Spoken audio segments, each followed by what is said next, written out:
Hello. Hey, you We're did it. here. We're Hello. live.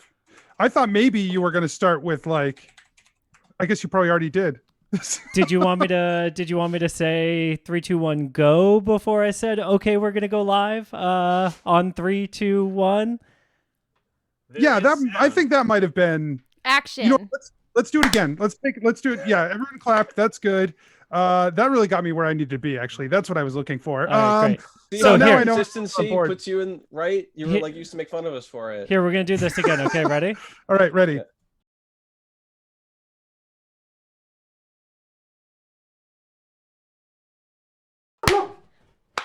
I like that. I like Hero contributed. I feel like that was. Hero says action. Wow, wow. Oh boy. All right. Well, welcome everybody. This is going to be super fun and I'm very excited already.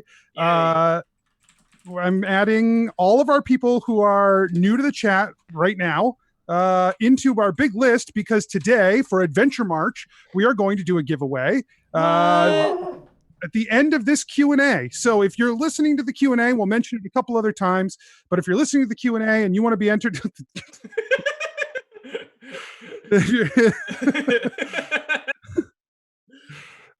yeah, no, don't look here. If you're listening to this and you're want to be entered in for our prize at the end of the night, just make sure you've said something in the chat and that will put you in the drawing. Now I'm going to try to grab everybody's names before they disappear up the list. But we're also doing a Q&A. People were able to submit questions to us before, and we're going to answer those questions. If you have additional questions and you want to put them in the chat for us to answer tonight, we will do our best. We got a lot of questions to go through, so if we get to all of them, great. If not, well, there's always next year. So we will get started now with our list. Oh, And- Anthony, the first question that we got is, Mike, where did you just go? And the answer is, well, we've got lawn people here, so I had to go put the dog in the bedroom. Oh, I didn't know where that was going. Did you say so the- lawn people? Yeah, are they at our lawn house? people, Like lawn people. gnomes. Yeah, lawn gnomes. They are. Why? And they're here. Yeah, they're here. They're in the front yard. They look great. I'll send everybody a photo on the Adventure Incorporated Instagram. Right. I This read is- this in a Goosebumps book once.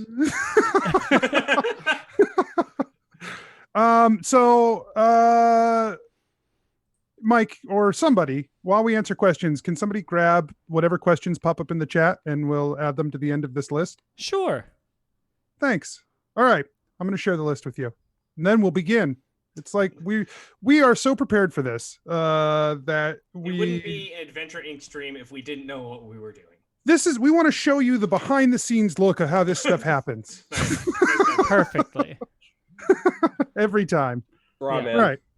It's great. So we're going to pop up right to the top of this list and we're going to go through. So the first one I've got here is for me. And it says, what happened to the my orc god whose stone crumbled after absorbing other stones? This is a It's- great one to lead off in. What? It's always about you, Anthony. Yeah, jeez. Jesus. Always. What about us? Yes. Well, why don't you hold on and relax, Mike? What about you? All right. Just That's what I asked. this is a good place to say that occasionally we will come across questions that I will not answer. And we're going to call that a listen and find out. So what happened to the orc god whose stone crumbled? The bone shaman? Well, we're going to have to listen and He listen made and it find about out. himself, and then he didn't answer the question. What a dick. What a dick bag. That's what happens. It's like everyone pay attention to me, but like honestly, too cool for this. Right. Now I have a question for everyone but me. All right. Is that better? Are we Everyone but happy? me? Yeah. I'm not on this question list. I'm never happy. So here. So we'll start with this one, and I'm going to ask people individually. We'll start with Steph.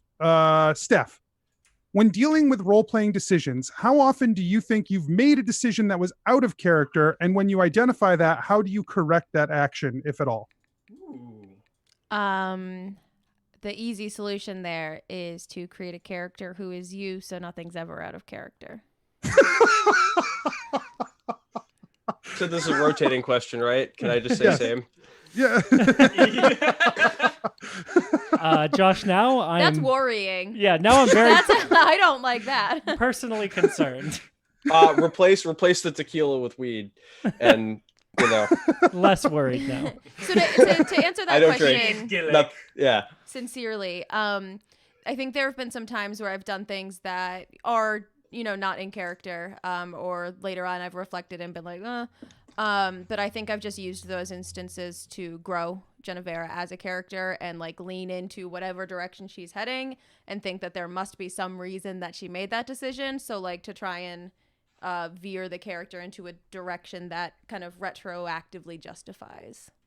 That's interesting. I like that as using those moments that might have been a mistake to try and find new ways to push the character is a really cool way to do that. Yeah, that's kind of my answer too, because it's like, it's easy. It's harder to like retcon something, and it's easier to say, this character did something. There are no mistakes. This is just the character. And then now that you have this like list of decisions you've made, you have a good idea what should happen. But otherwise, they'll just like what you've done will guide you to why what you're doing is right. Yeah. Makes sense? Yeah, that makes sense. Yeah. Do you feel that way as well, Mike? Yeah, I try not to think about my answers before I make them, and then I try and justify them after the fact. God, we're such improv people. No, except for when like. I think in the show you can tell when I'm like thinking, okay, what would I do? What would Geppetto do?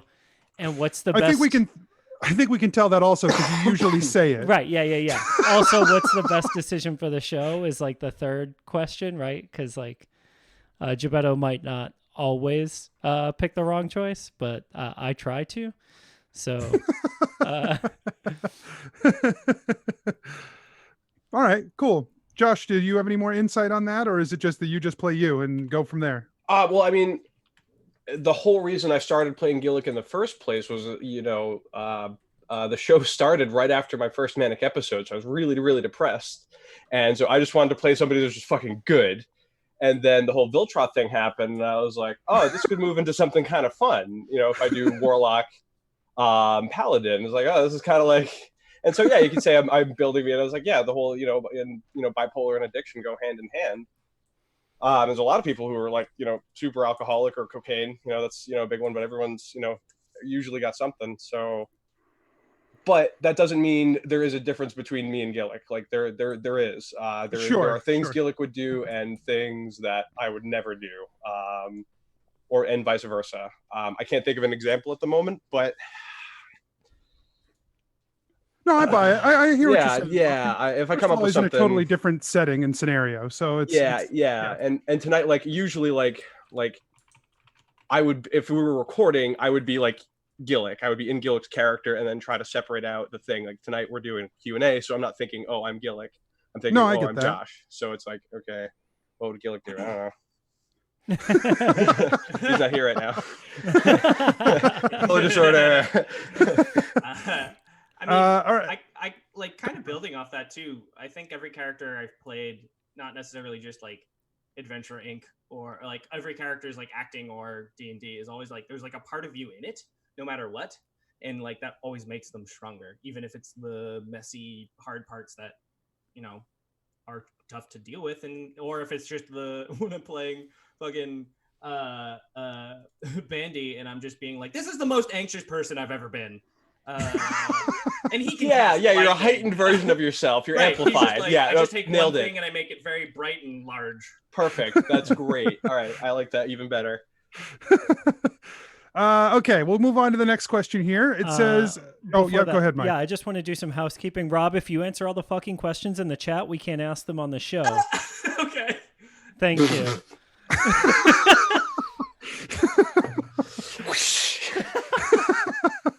I'm not going to stop. One of them was about, did anyone poop on a conference call today? The answer was no. The other one was, did you shave your head for the stream? The answer was yes.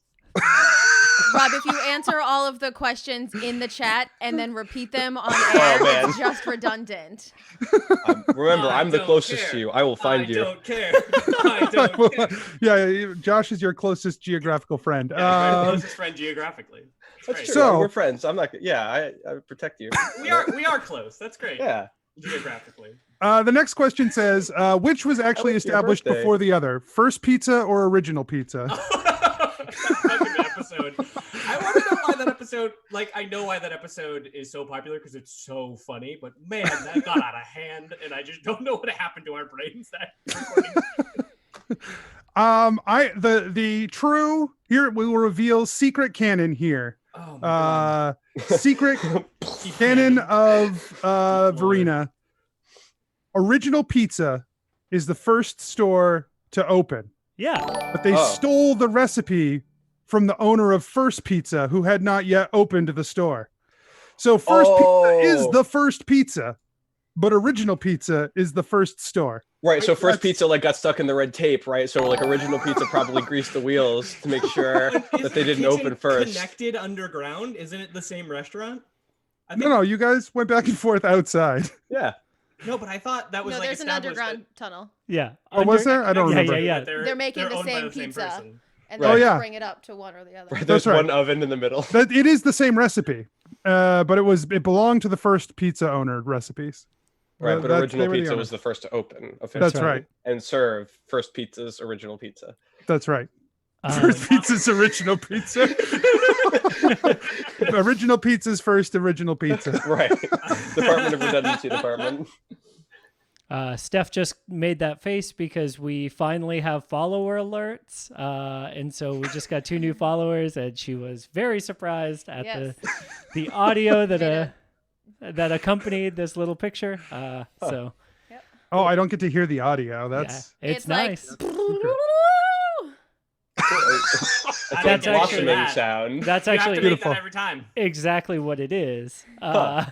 We just Now. took that and sampled it and put it right I in like there. the hand gesture. Yeah. That Very really elaborate. solidified what it sounded like in my head.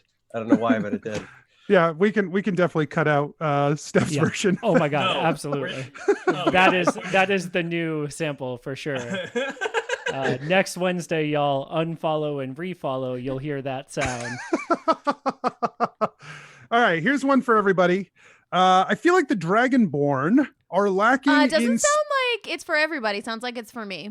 I feel like you might want to let him finish. All right, you're right. No, Nope, I don't let's do think this. so. Perfect. Let's do this just for Steph. Thank you. I feel like the Dragonborn are lacking in special racial traits. What features would you add mechanically to the Dragonborn to make the race more appealing? Just the I- Stephs now. Think they're already the best. So your question is stupid. Whoa! Wow. Just kidding. Hey, I There's want to no remind such you, thing I as didn't a- ask this. No. So well, I think one of the problems is that I Excuse me. don't use any of the like I don't use my breath weapon pretty much ever. So like that's a hard question. I would probably wings. Definitely like wings at Yeah. like level 3 instead of level like 18 or whenever they come. What if they were vestigial? How would you feel I about don't that? know what that word means. Useless. What if instead of like you couldn't Like- fly like until later penguin? level, Yeah. but Penguin you could like wings? make gusts of wind and stuff like that? No, that's Oh. boring and dumb. You heard it here first. Yeah. Okay. Gust Um, of wind, boring and dumb. I would. Way to go, Pidgey. I would probably make Dragonborn immune to more stuff, like, or resistant to more stuff, like not just.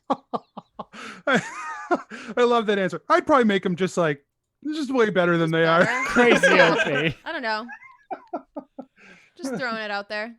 Just like as overpowered as they could. No, you know what I would give them? I would give them friggin' night vision or dark vision. I'd give Perfect. them that. All right, great. So this question's for Rob. The question is, this question is for Asher the character, not for Rob. Sorry. What do you most want out of your life, Asher the character?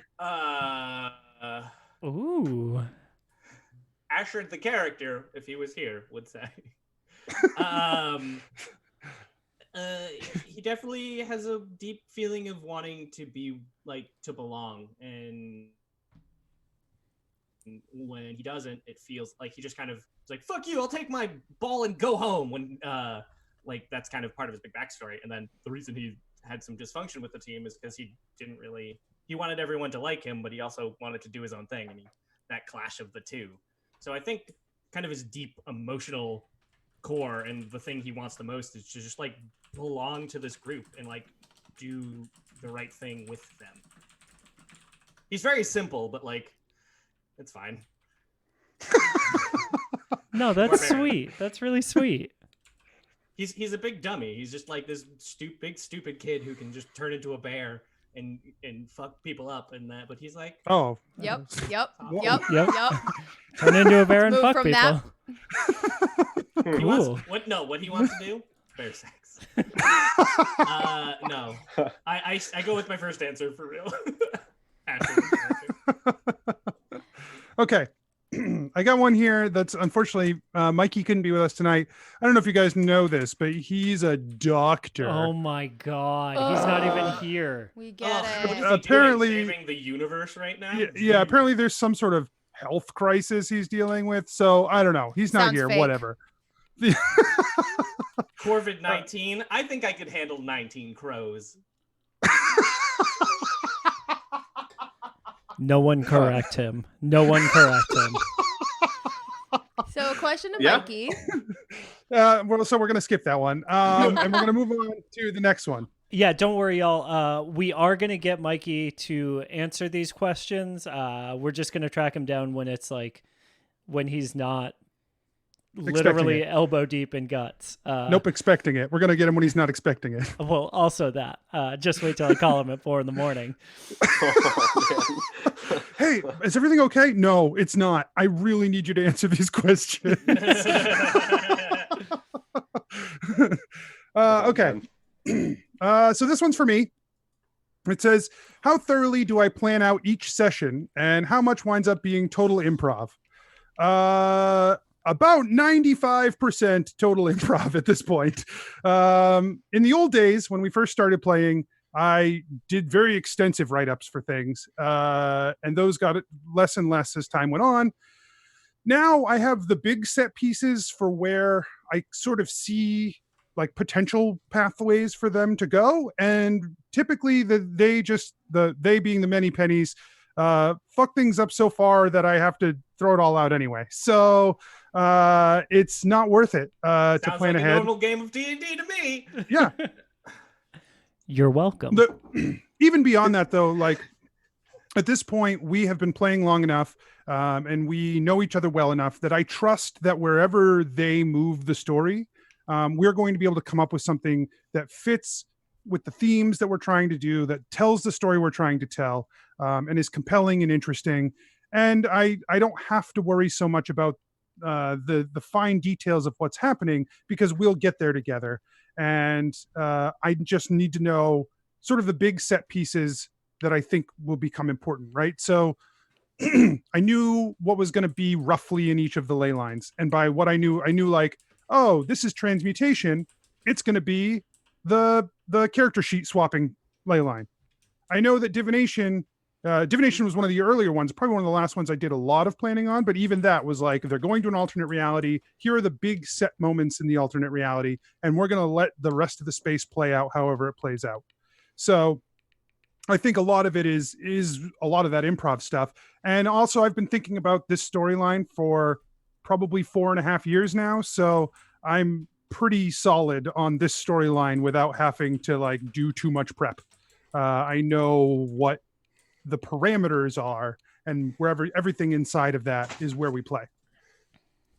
I feel like just in general, that's a good DM advice snippet anyway, because like I know from the only 2 times that I've done it, the first time I over planned, like I had everything laid out and nothing happened, and I was just, my anxiety was out of control.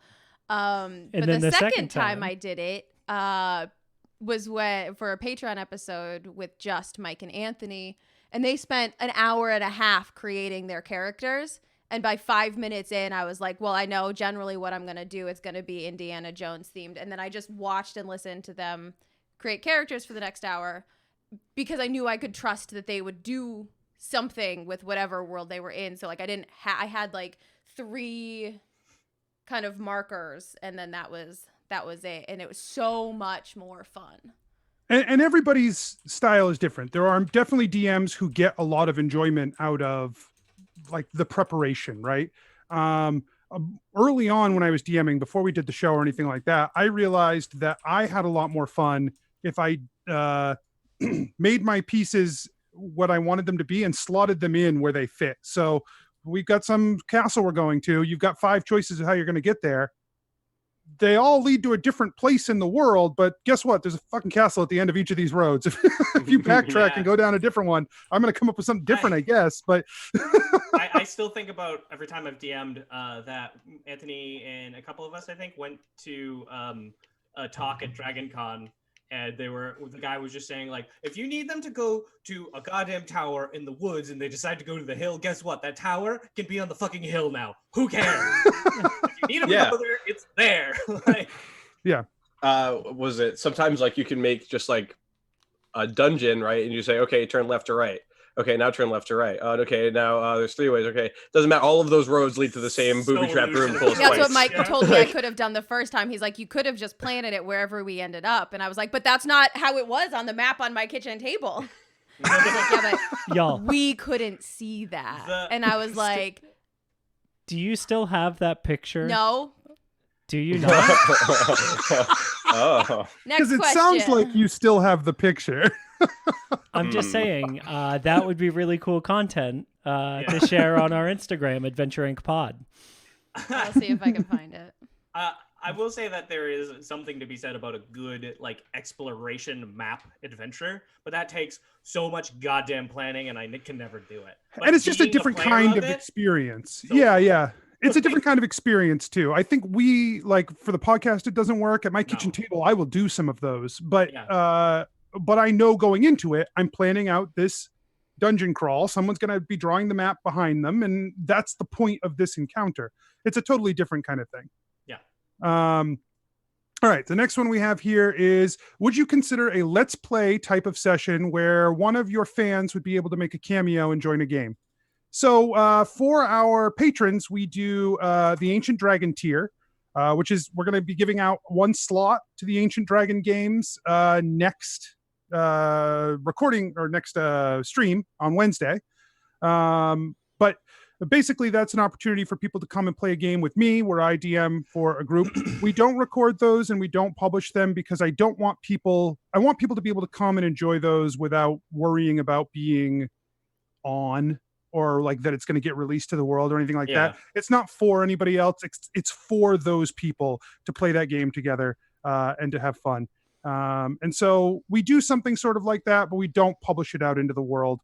The stuff we publish out in the world is for like it's for the show stuff. It's very different. I think there's a different mentality to it too, right? Like I don't know about everybody else, but when I do the recorded stuff that we play, right? I'm not thinking about necessarily like playing to have fun so much as playing to create. And it just happens to also be fun. I don't know if that makes sense, but like you said, being on, right? Something that being an improviser has taught me, right, is that like when you get on stage, it's different, you know, and like the things that you allow to happen on stage are different from the things that you allow to happen in your regular life. And I don't know. I don't like when those two things kind of like cross. I get really uncomfortable personally when something that I wouldn't let happen to me in real life happens to me in real life. Like I don't know. Weird. All right, here's one for everybody here. Were there any character concepts that you almost went with and instead of your respective characters, or did you always have a good idea of who you wanted to play? I immediately was like, I want to do a druid because they're my favorite class, but I want to do it different because this is for a podcast. And that was it. Didn't think about any other character. So my answer is no. My answer is yes. So I don't know who was listening into the ogre stream the other night, but Anthony asked me about character creation forever ago, and I was like, oh well, I really want to play this like side character who just is light and fun and stupid. And then he was like, you might end up like party facing because of the like situation that everybody's in. And so immediate like gut reaction was, all right, well, fuck it. I'm going to play a lawful good human paladin named John Goodman. And he's going to walk around and say, yes, of course, all the time. And that's going to be it. And he got really mad at me for suggesting it. That's true. I said no. He didn't like the idea of lawful good John Goodman. Human male. Human man. Human man. Did not like. John Good Human man. John Human Good. Now, I suspect, Steph, that you probably didn't have a lot of other concepts you were playing with. Oh, magic. Ooh, a dragon. That was it. Josh, what about you? You'd played a lot of D&D before, so did you Sean have other is things? So right. That's what it is. You were jealous I stole your default character. Who? Who's jealous? Wait. Me, yeah. Oh. That I I was that- mad. I was mad that you stole my default character and gave him a stupid name. That's what I was mad about. Oh, that's funny. So this ties in because Steph stole my default character. My default character Yeah, in most role-playing games is a sorcerer. In D&D, I was always a sorcerer. Morgo the Mage. That's where Morgo the Mage comes from. Yeah. So originally, Morgo was actually the Necromancer from Diablo 2. That was the first Morgo. But ever since every time I played another role-playing game, I made Morgo the Mage, and eventually became specifically a gnome sorcerer. But sometimes he's human, whatever.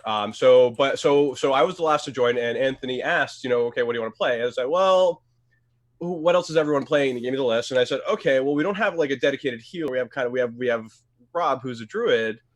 So it's another reason why I wanted to play the paladin. So I was like, okay, and actually, the dwarf paladin actually is my secondary. I don't have like a specific name for a dwarf paladin. But when I didn't play a sorcerer, I played some kind of dwarf. Actually, I had one. His name was Farmer Brown, and his weapon that he smited with was a pitchfork. And this was at 3.5, so he was a dwarven defender. So he was again like Gillick, just a tank. Like you just couldn't take him down. It was awesome. I love that. Cool. All right, cool. The next one here says, Anthony, how did you come up with the Mind Flayer's ticking sound? So that's interesting. I was looking.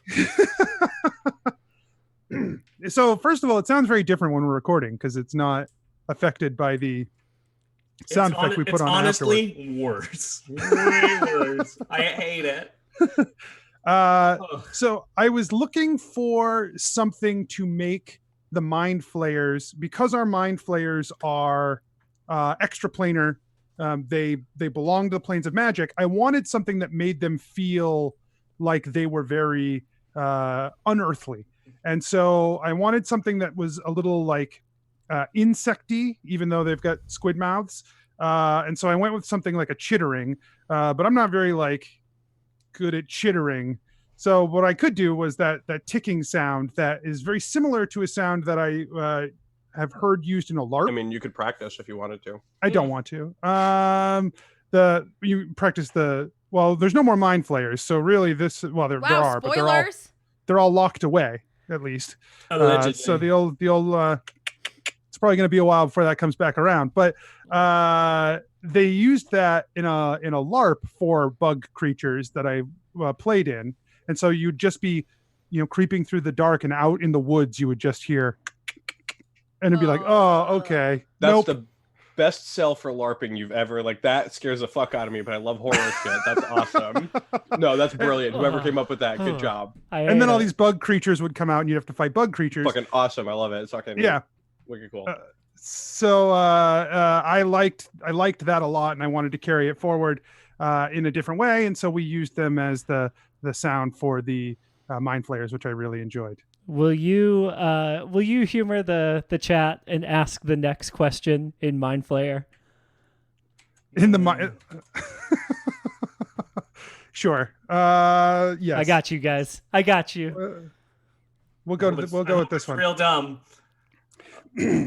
What is your favorite part of playing with each other? Not like this. that. Don't be gross. Oh, that's perfect. Honestly, that right there. Fucking Fucking correct. So there was a sex joke. It was like preceded by hard yes anding, and like everyone was super fucking happy about it. except me. I'm not. So typical. Yeah, I was gonna say, It's fine. Makes it- Everything's Legit, my favorite thing about playing with everyone is because it's like a good improv team in that because you trust everyone, no one's afraid to break the rules and just figure out what happens, because we will fuck with Anthony all the time and go on pizza adventures. But we'll also like mess with each other and have fun, and also trust that like when we do something weird and crazy, that something cool is about to happen, and we can just break the fucking rules and throw out the rule book. Because we don't know how to play this game, but it just feels like we can just kind of do like we just trust each other to just like go, and that's sometimes hard to find. I know that I grew up doing musical theater stuff all through elementary, middle, high school. I did band, but then college, we did improv for 3 years. And I know that after college, I stopped, and that time in between. And the time coming back doing the podcast, I definitely felt there was something I had lost. Like there was a piece of my brain that wasn't activated, and that definitely like kind of came back and really, especially like I said at the time, I was really depressed, and it really helped, put me back in a good place because of all of these things. Because we, hang out and make each other laugh and have a good time, and so yeah, it's great. It keeps a part of me alive that I like being alive. Hanging out with you guys. Aw. Oh. that's sweet. You guys are sweet. Steph, That's what's true. your favorite part?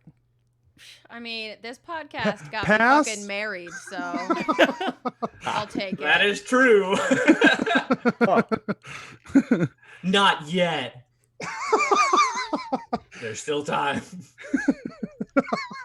for you to marry Mike? Yeah, No, what? yeah. I told Yeah, we're you, just I going. like messing with everyone. I'm breaking the rules. For me, this has been my creative outlet for 4 years now, plus. It was, when we started the show, everyone here was in a very different place in their lives. I was working as a regular street level security officer. I would spend... You were working the beat. You were doing Working the the beat, work. yeah. You were pounding the pavement. Well, or when I was not and in the box, just like monitoring cameras, I would spend 8 hours of my shift monitoring cameras and writing this world. And from there has not been a day that I have not been thinking about these characters and this world and this story. And it's become like a huge part of what I do.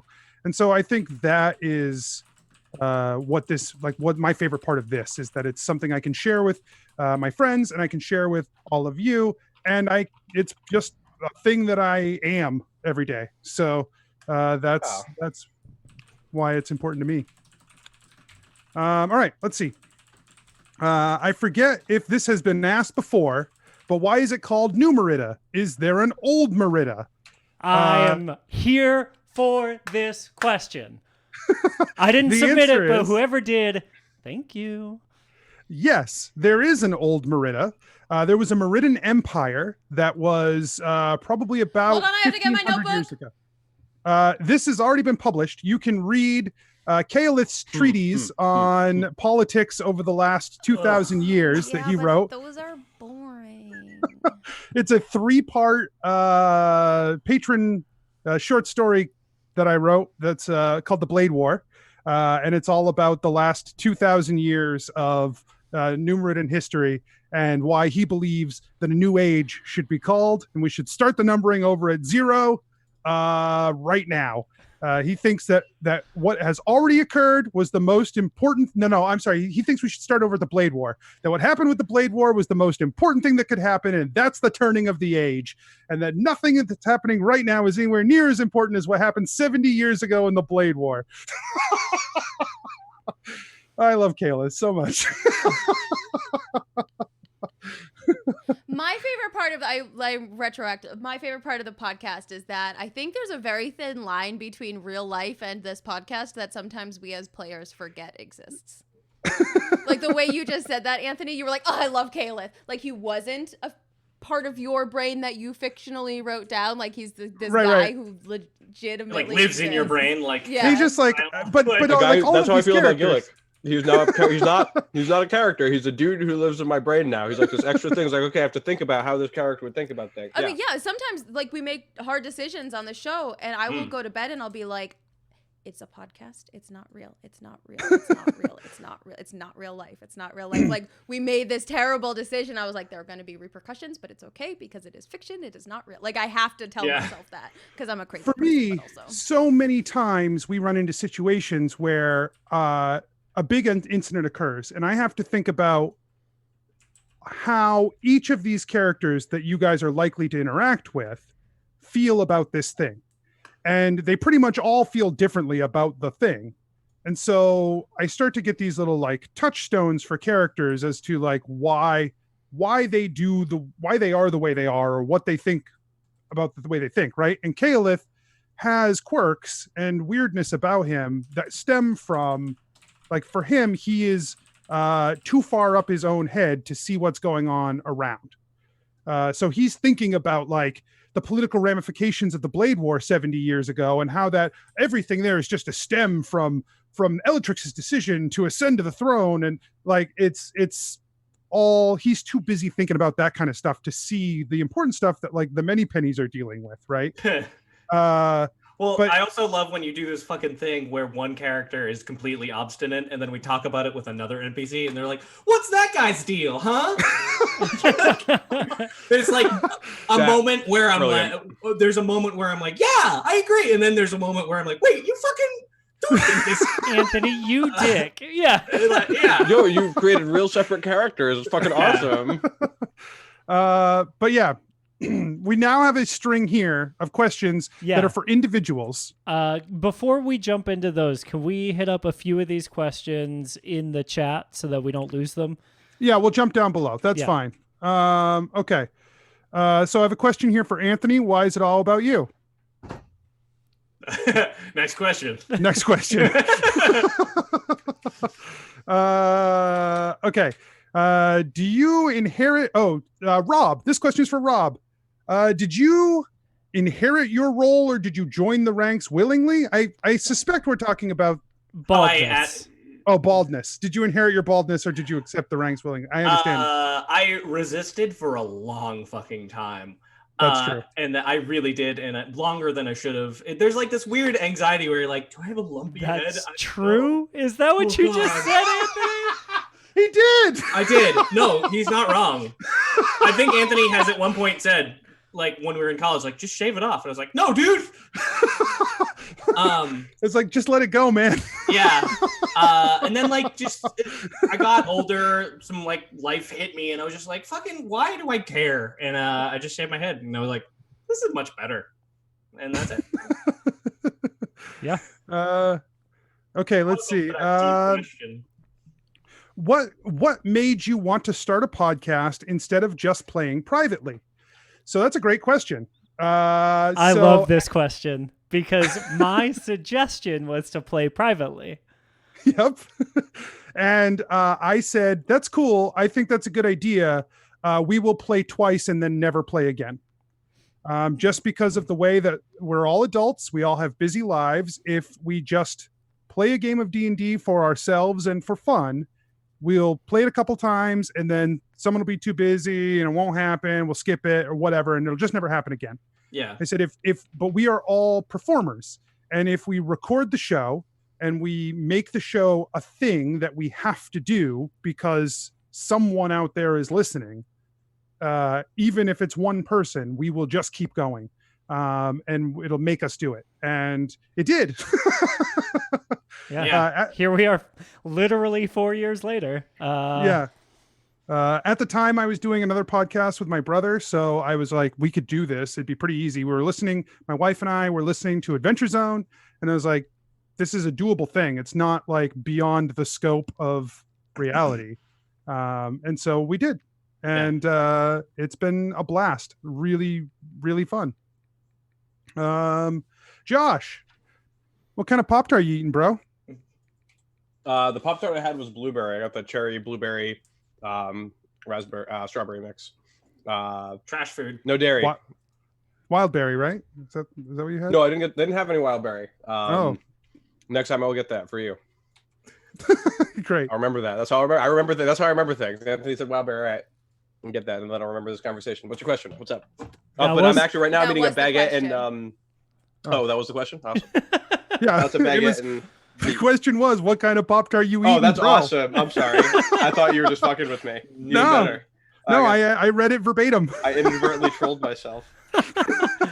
Fucking why, bro? Yeah. Who's No fucking dairy. asking?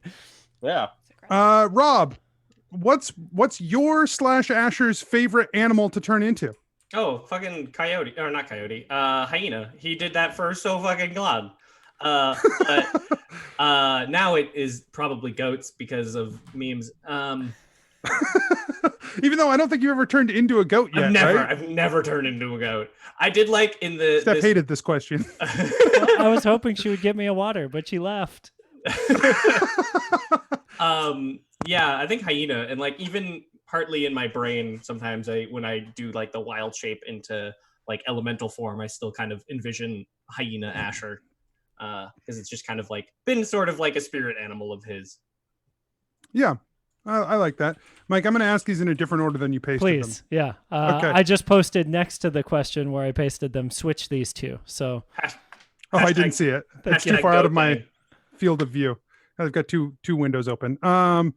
Okay, so I have one here. After this campaign, what will be next? And there was a follow-up with, what will the next campaign be in New Merida as well, or another place on Anmanath? So the answer is there is more coming. What exactly is coming? I don't know yet. I don't know because we don't know how this ends. That's the really exciting part. We're trying to put some plans into place now so that things move in a direction where we have time to figure that out. But mostly, I have some very loose ideas, and I want to see where everything unfolds before we make any decisions. I will say it will almost certainly be in New Merida in some capacity, because that's what as much as Anmanath is the world that exists here, and there are other parts of Anmanath, and we will probably view some of those in ancillary things. The world is about New Merida. The show is about New Merida, and the show is about Adventure Incorporated. And so that's really the core of it. That it's going to continue through with that. I thought of an example of put in and out of character things, because this is what I actually, if that's okay, if I can interrupt for a second. No, absolutely. So this is something that I actually came to terms with, like as a player. It's like, no, I really have to separate this out. I was walking around thinking about the show, because what I do, I walk in the woods and run and think about the show. So I was thinking about how sometimes when I first started getting warlock powers and I got the summon steed, and you can make it anything, and I wanted to make a wolf character or a wolf steed, but then we went to the other dimension, and then Keth and I were the bears. I was really thinking about it, and I was like, I think Josh as a person, like I'm like wolf person, it's not a secret, everybody knows that. Excuse me.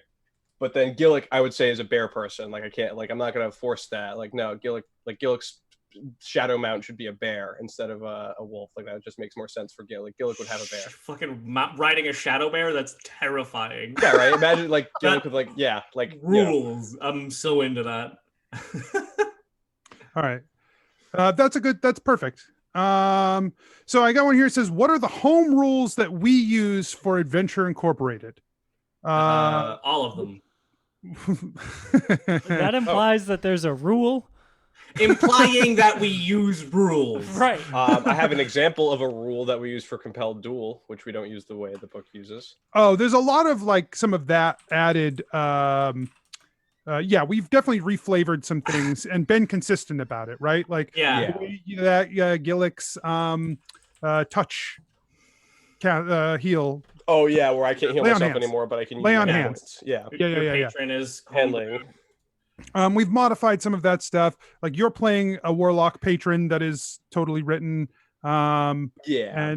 And so there is some of that. When we first started the show, I sent around.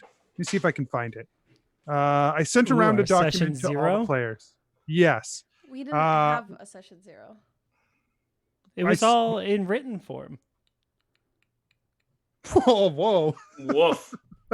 Steph is mad. Okay. At you. I guess so. She's holding a 4-year grudge about no session 0. Now that I know what it is, I am. So to be fair, at the time, I also was not familiar with the concept. It was something that has really exploded since then. But Yeah.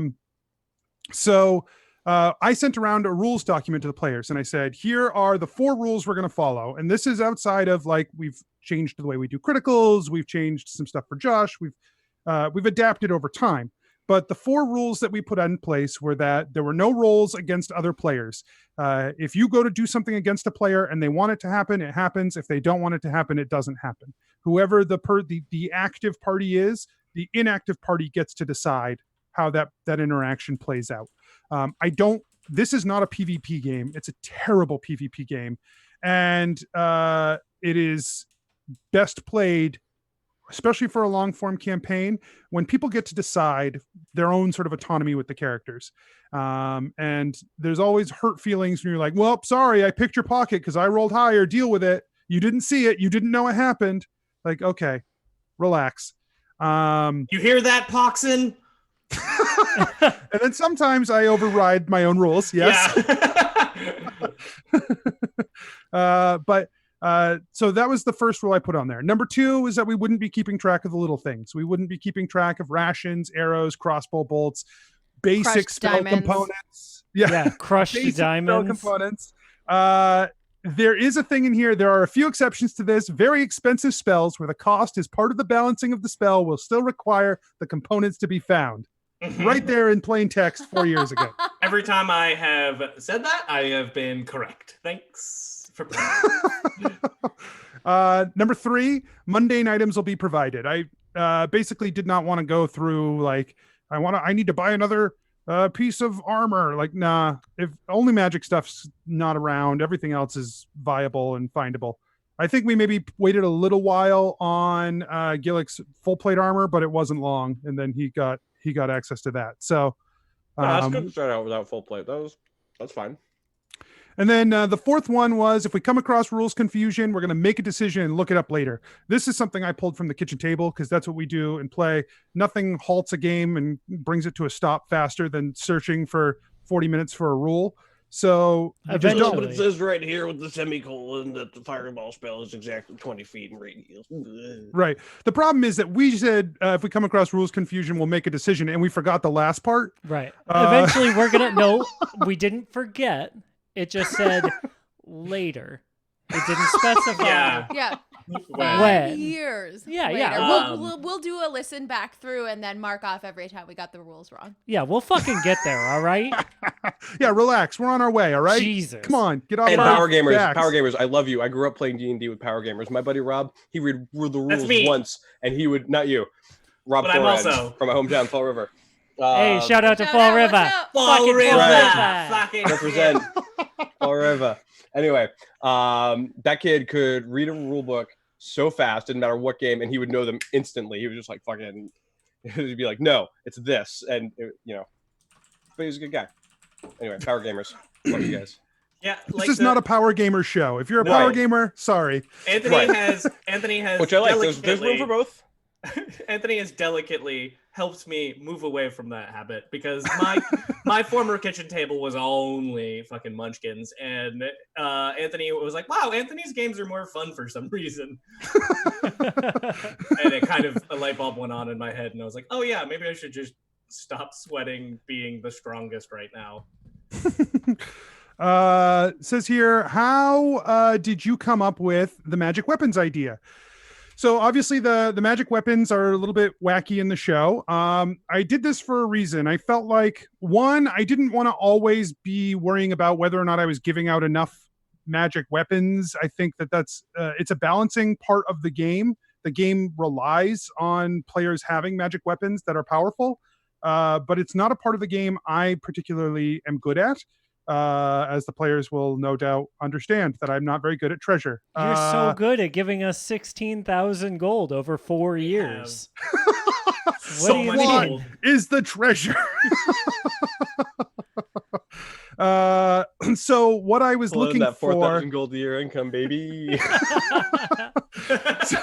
so what I was looking for was an opportunity to create these weapons that would grow with the players, that would give them an opportunity to be powerful along the way, but have like a way to do stuff in the game to make it happen. It also provided me a couple other opportunities, one of which was to make the weapons a character, make them important to the players and make them important to the listeners, so that there was this element of like connection, like, which I think we've gotten. Like, my Swishy is as much a part of Gebetto's character as Gebetto is, and so he's built up this weapon that is important to the world, and so that was part of my goal. And then I also got to use it a little bit to try and guide how the players were interacting with the world. So like when I set the goals that were sort of like video game achievements, right, to unlock power in the weapons, I could say like, hey, Steph, use your spell points. However many spell points you use, that'll unlock that's how you unlock it. Use those. Hey, Mike Williams, you wanted to subdue people. How about you subdue people? And then that'll trigger your weapon. Like, so my that God. they were designed to How sort about you of subdue guide. those guys? Then we'll talk. Yeah, it kind of was designed to steer the players in how to interact with the world a little bit.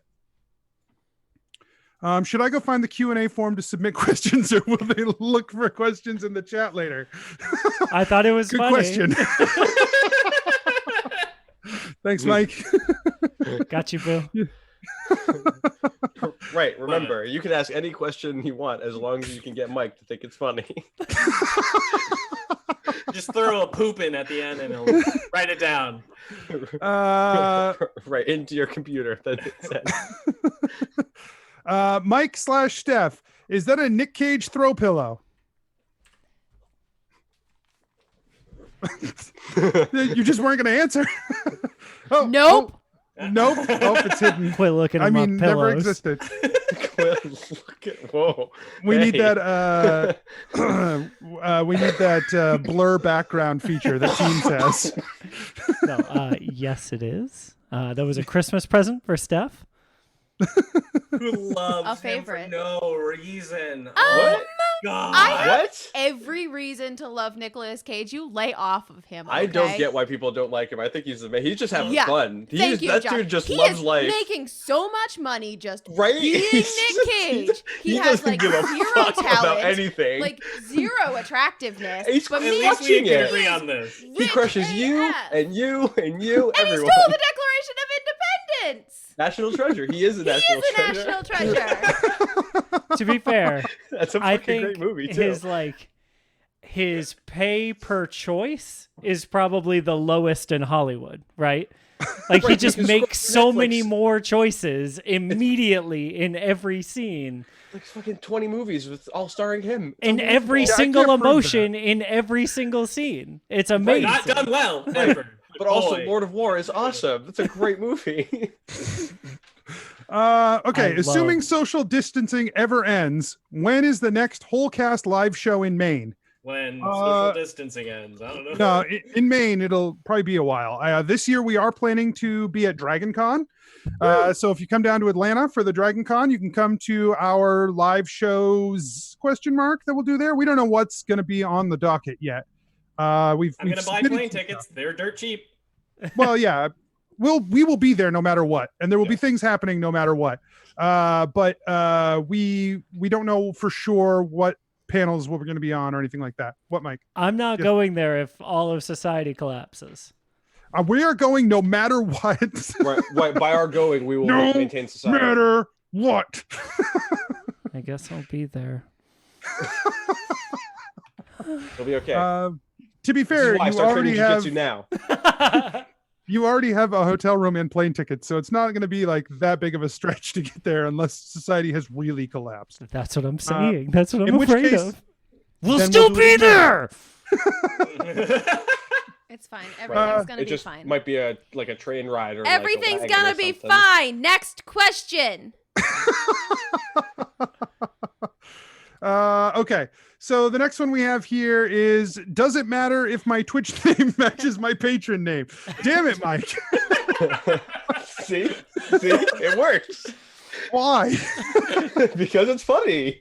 So if I will you say, have your Twitch name and you win, no matter what platform you used to get an entry, if I draw that platform, I will contact you on that platform. That way, it's connected up. I will say, I'm going to take the opposite stance. Yes, it matters. Have some goddamn consistency in your life. I cannot argue with that. This is coming from someone who's had like the same but also don't tell handle people for what to do. 20 years. Yeah, I have changed internet personas twice. When I was 15, I had the AIM screen name Untied Sneaker. That's pretty good. That's pretty good. And then I went to college and I Live Faster. That's true. I like Untied Sneaker better. I wish you'd kept it. And then I got old and now I am Future Skeleton. Yep, which I, that's for true. the longest time, read as Future X Skeleton, which I had this like weird existential idea of like in the future when he's dead, he will have been a skeleton. But yeah, I'm trying to figure that one out for fucking years. Friendship no, I've just been. I still only get just it. Thinking of like Terminator, like kind of Mike like being Mike. robot skeletons. No, so the X is because straight edge. Right. Oh, see. That Now I knew. get it. Yeah. Straight edge Terminator. Yeah. Straight edge right. Terminator. Here we go. It only runs on coconut oil. Wait, we're not supposed to read the X. See, Anthony, I'm answering the questions that are important to people. I guess you're right. Anthony, how much did you have to think about whether you would hold them to Jay being king or not? So every once in a while, things happen on this show where I have to take a minute. Usually it's not so bad. Usually when we're doing the show, we're playing along at pretty much the exact same pace, except for math, that you hear on the show. I cut a lot of math breaks. Yikes. But when you say it like that and then they know how many math breaks you leave in, Oh, we have so many. like we're really... Yeah. I cut the egregious ones. Maybe you're throwing too much math at us. Have you considered that? Seems like a you It's- problem. Nope, it's a you problem. I have beef with I'm math. worse I than like it, so I math. don't know. So, but every once in a while, I have to just get up and walk around a little Yeah, bit it's and really think funny. about the implications of what has happened. Yeah, That was moment one was of the the fucking times. best. that's the best. I like it when you do that. When someone does something and you just have to take You'd a be minute, like, just really think about what the hell we're gonna do. 'Cause I know something good's coming. Yeah, anytime we see this, Yep. Hold on, I'm thinking. Stand by. Yeah. I Uh, need to go walk around the room. but Really, that it's a was sneaky poop. So I would say that I thought about it for a couple of minutes, and then I said, "No, yes, yeah, this is happening." previous to that, I had always had an inclination that Jennifer had been kind of pushing in that direction, like toward royalty stuff. Like that was a thing that she kind of wanted to do. And I was sure that we were going to get to some sort of position where we were going to be trying to figure that out at some point. It came much sooner than I thought. Oops, Asher, what a ding dong, huh? Oops. Me, Yeah, King. It was just also a genuine oops. I think Yeah. that was the It best wasn't- part of it. It it was wasn't so perfect. intentional. It wasn't Rob the player being like, it was Asher being like, I'm an idiot. Oh fuck! Oh fuck! What does that mean? Oh fuck! What have I done? You couldn't have written it better. That's the thing. No, it's so it- fucking perfect about it. And that's ultimately what I felt like in the moment. I was like, nope, this is a good place for it. It happened naturally. It feels correct. It's going to piss off Poxon. Like Way all of better this is than- perfect. It was way so better set up than for having Poxon too. Poxon. Everyone was on board with Poxon. I wasn't. Everybody was set for it. It was set. And then Rob. I know. No, Asher. No, Rob.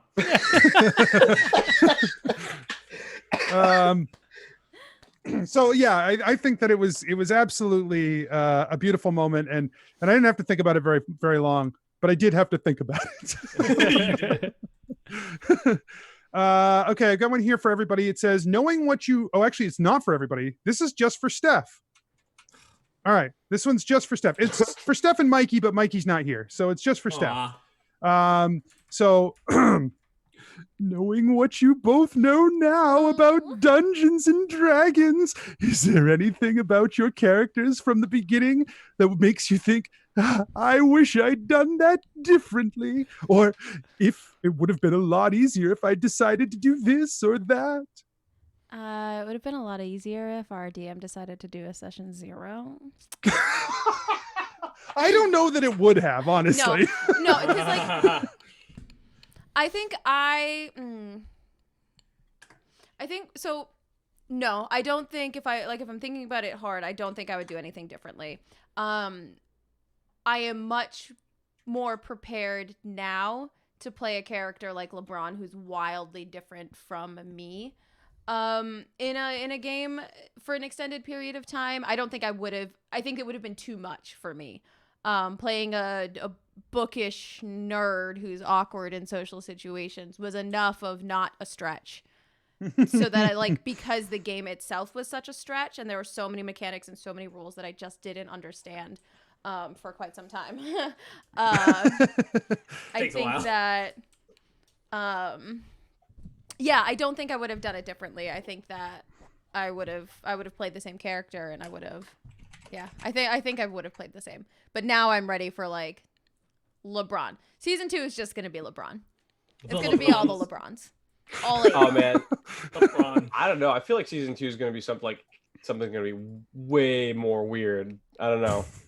For some reason, I feel like Anthony's going to throw a wicked curveball. So I'm gonna take this from chat if that's okay because it's relevant. Sure. So like, why did I choose a spellcaster for my first time playing?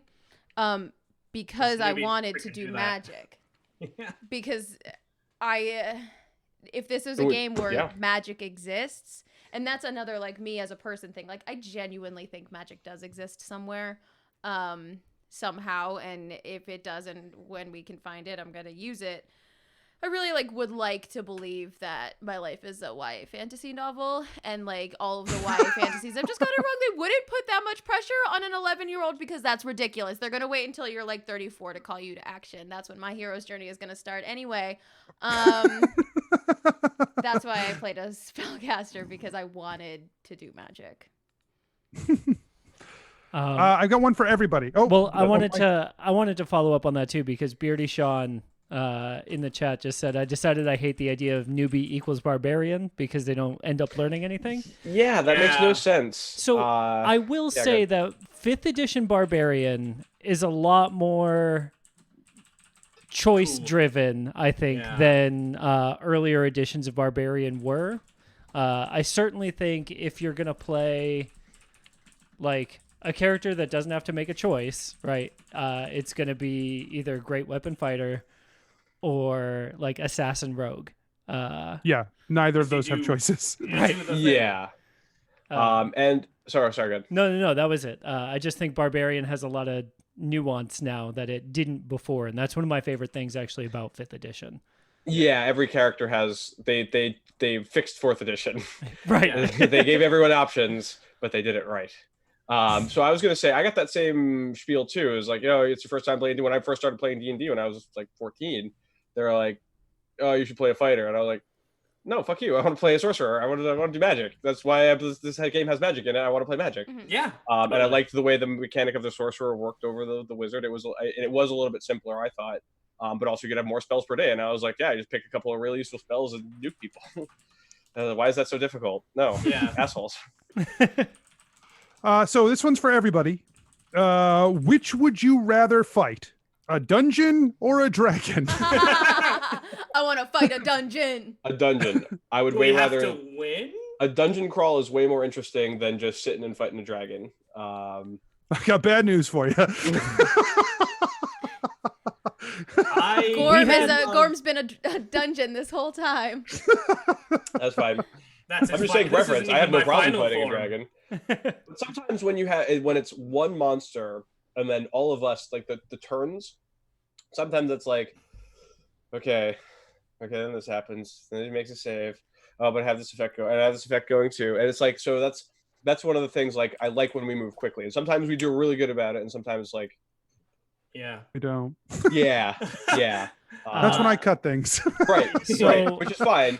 But that's what I say. Which would you rather fight, a dungeon or a dragon? I think the dungeon in general, as the game works, is more interesting than just sitting and fighting a dragon, which So- can be interesting. We fought a dungeon in Gillick's in Josh's patron episode. Oh yeah. Yeah, we did. Every time you stabbed the wall, something happened. That feels to me like fighting a dungeon. So you've done both. Which would you prefer? Personally, dragon. Okay. I like to run a dungeon more than I like to run a dragon. Also fair. Yeah, start right up. $5 entrance. You get to keep what you find in there, and just usher the people in. That sounds like a goddamn like tourist trap. Right. Right. Toy the dragon. I'm gonna go Team Dungeon because I like the fights that we have that are big and cinematic and have more shit happening, but that's not all the time. Anytime we're like exploring something, I like that's how I play video games. It's how I play every game. It's just like, what's over there? What's over there? And that's my favorite shit. So I'd rather stab. Bless you. I'd rather stab dungeon than a dragon. What level are we thinking of starting the next campaign at? Probably 1. I think that's the most fun, is starting with really low level characters, and for something long term. When we shoot for maybe 3 at most, I wouldn't do anything above 3. 3 is where everyone gets to make choices, but I wouldn't do anything above 3. Yeah, one is fine. I Yeah, don't it's the lowest like number. building a high level character because No, I always like I always getting there. fucking forget like what I'm supposed to be doing, and every time I learn a new ability, I forget to use it. Yeah. And like, it's hard. Yeah. Yeah. And it's fun starting that way. It's like Half-Life or BioShock. Here's a fucking wrench. Survive. Like when you play Metroid and you're like running through, you're like, oh god, this guy Oh, yeah, kills me. And now yeah. you have the better beam and you're like, ha ha. Right. You have a short laser. That's It's like, it. I've been here. Nothing scares me. So let's see. Why couldn't Elatrix lie? I think I asked this last year, but wasn't around for it. So there. Over there. So Elatrix is a Fae, and he was created by Lanier, the king of the Fae. And so he was created with that, like, as a part of him. The Fae have purposes that they are bound to. And I think Lanier, when he created Elatrix, was looking for, he needed a way to keep Elatrix's purity. And so to do that, he created a being that was incapable of lying. And so it was actually one of the things that was very challenging for me was playing a character who was keeping a secret from everyone, but couldn't lie about that secret, couldn't lie to the players except by omission. And so that's that was, I mean, he's had 2,000 years to figure out how to, get around this big thing that he can't do, but also has to get away from all the time. And so that was a really fun challenge. It often meant I had to like listen back through anytime Elatrix had talked to make sure I hadn't slipped up or made a mistake anywhere along the way. But that is also like a fantasy trope of coatls. So I pulled it from that anyway. But that they must tell the truth. But it fit with what I was trying. I made him a coatl because of that element that I was trying to draw from. Cool. So yeah, that's why. What are the conditions under which you'd consider the emergency off-ramp? Oh, this is for Gillick or Josh. What are the conditions under which you would consider the emergency off-ramp that is the seeds of change, so that you would not be Shadow anymore? What are the conditions? What are the conditions that I would?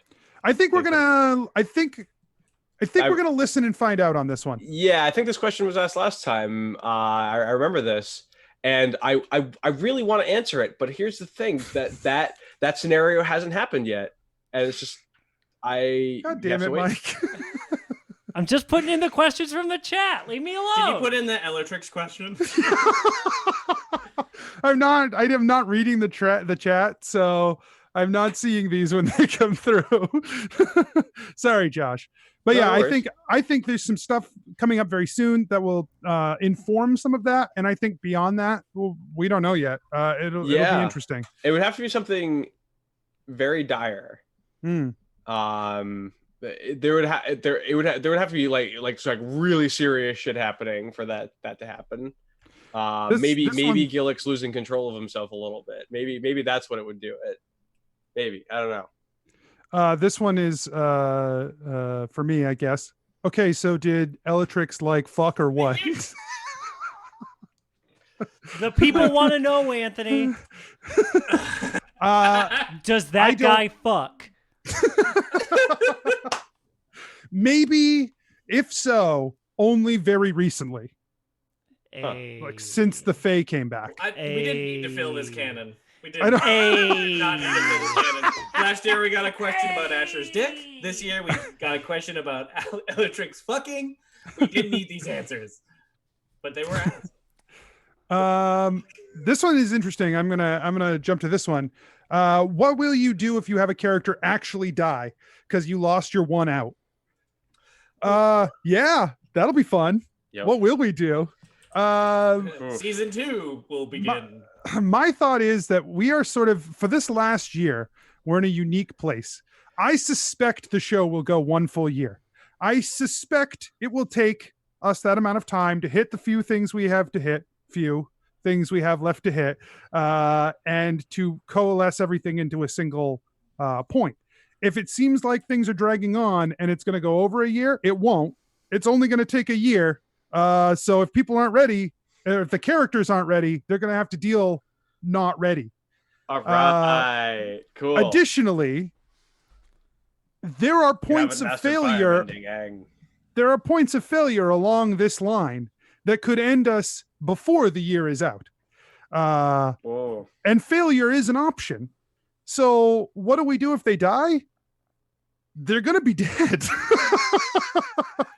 I mean, that's what happens with these characters. We play a very we play a game where death is not necessarily the focus of the game. It's not a heavy damage kind of game, but it can happen, and it may happen. And if it does, we'll deal with it then. But yeah, this last year is going to be very exciting and interesting. I got genuinely nervous, Anthony, as you were saying this. If they die, well, we'll see. If he dies, he dies. Yeah. Yeah. There are no great options anymore. I fucking hate that. What happened. If you die on the island, you're dead. We Yep. have to I go have a back question for to Total Anthony. Island. Yeah. The Why is flight the fat guy still attendant in fat? the tailies was not in the tail section of the plane when the turbulence started. So explain that for me. What? That's a lost. I won't. That's a lost reference. Charlie was in Oh, first right. class. How did he end up in the middle section, huh? With Oh, all the there's a dead great- people in first class. Why is the fat guy still fat? Yeah. Wait, Uh, Anthony, is your dad watching the stream tonight? I don't think so. Aw. Shout out to Anthony's dad who popped Who's in really yesterday. disappointed in him for playing Pokemon. Yep. Like D&D, his one comment in the chat was D&D I can handle, but this or something like that. It was amazing. Wow. And Yeah. then someone was like, "Are you Anthony's dad?" And he was like, "I'm not going to answer that question." Huh. That's a good Anthony Dad answer. It was amazing. That's not a question so much as a call out. Shout out to my mom who's watching this right now. Hey. Hey. Hey. Mike, question for you. Okay, I'm ready. Are there any Gebetto schemes or long cons that you never got around to that you had to abandon? So I feel like I was going somewhere with the Gebetto pretending to be a wizard bit. And Oh yeah. it never paid off because he just became an actual wizard. Level 3 even. It was like Yeah. very soon. Yeah. Fake it till you make it, baby. I didn't realize how fast the leveling was in 5th edition. And when we were level 3 after like 2 adventures, I was like, oh. Yeah, the Fuck. early levels are very quick in the game, intentionally Yeah, so. yeah. They're meant to ramp you up and to see how the character plays a little bit so you can make some choices. But yeah, they are fast. Yep. What made each of you choose the type of character you did for the podcast? Were you assigned a role initially, or did you come up with them on your own? We didn't assign shit. We've kind of answered some of this, like with Josh and with Steph, I think, Yeah. how they came to their roles. But for you two, Rob and Mike, like, how did you decide what role you wanted to fill, like with your class and where you were going?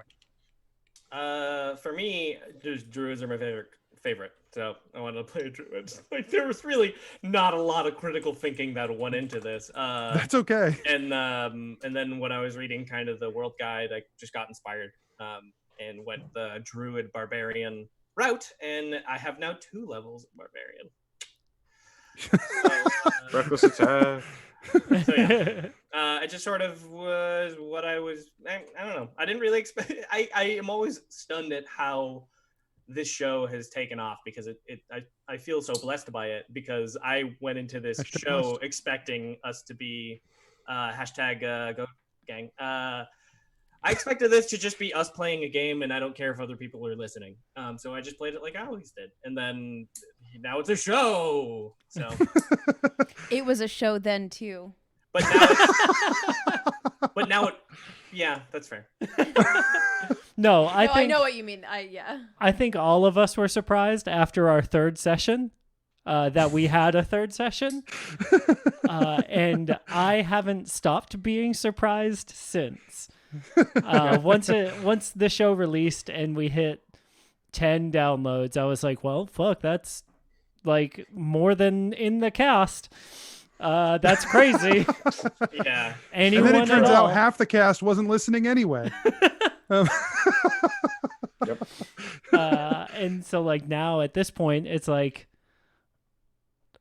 still all more surprised. It's just constantly every week. I'm like, oh, more of this thing. That's amazing. Hashtag blessed. Yeah. Hashtag goats. So Anthony is the DM, and we occasionally hear the guys press gang Steph into DMing. But when are the rest of you going to DM?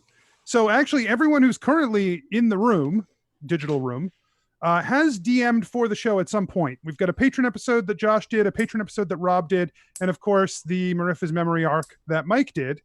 I think we should press gang more of them into doing them more frequently. Is Mike Williams DM'd? He has never DM'd, no. Ooh, let's see what that turns into.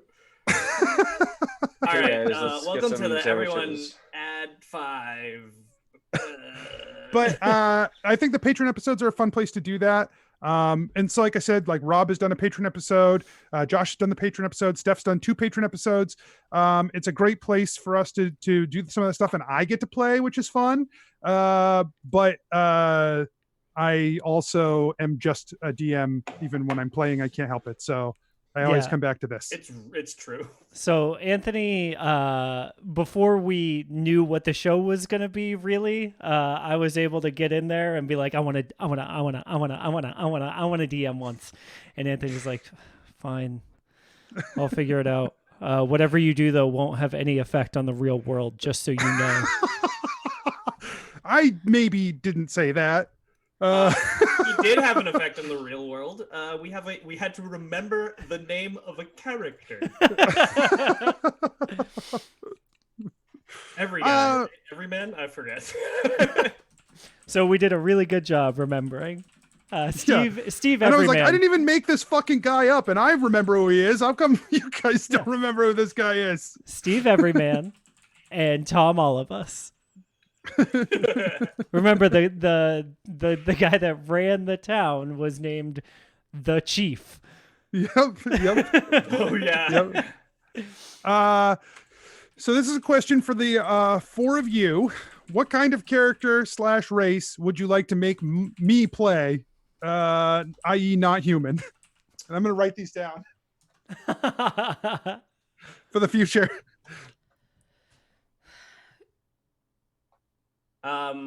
I want you to play a Goliath because I love your bullshit. The voice you do for bullshit superheroes, and I just feel like that fits. Just like a really turbo, like ha ha, and also being a Goliath. Yeah, we haven't had a great. Goliath on the show. No, One Goliath in the show. when? In the Illusionary Scroll, there was a Goliath. Yes. Oh yeah. So Anthony, you said your standard character is a paladin, or like a Typically. human paladin, or Oh God, almost always. Lawful good. Lawful good so- human. paladin. I would like you to see you do an orc paladin. Someone who's like, because like, who's the orc shaman that you do? Uthral. Yeah, I was gonna Uthral. say Yeah, it is orc Uthral. because I love Uthral so much. Uthral, He's, I fucking love Uthral. Like, He's a sorcerer. I played him for the show that you DM'd. The episode you DM'd was Uthral.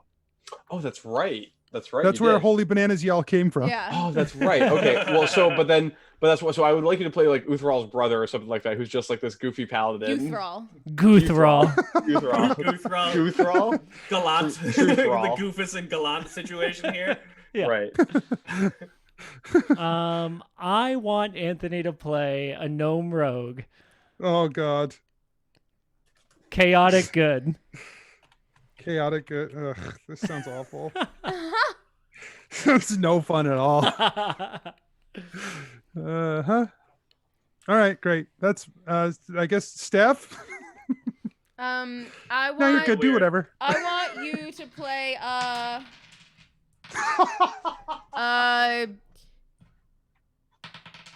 elf warlock Great. who is It's on the list.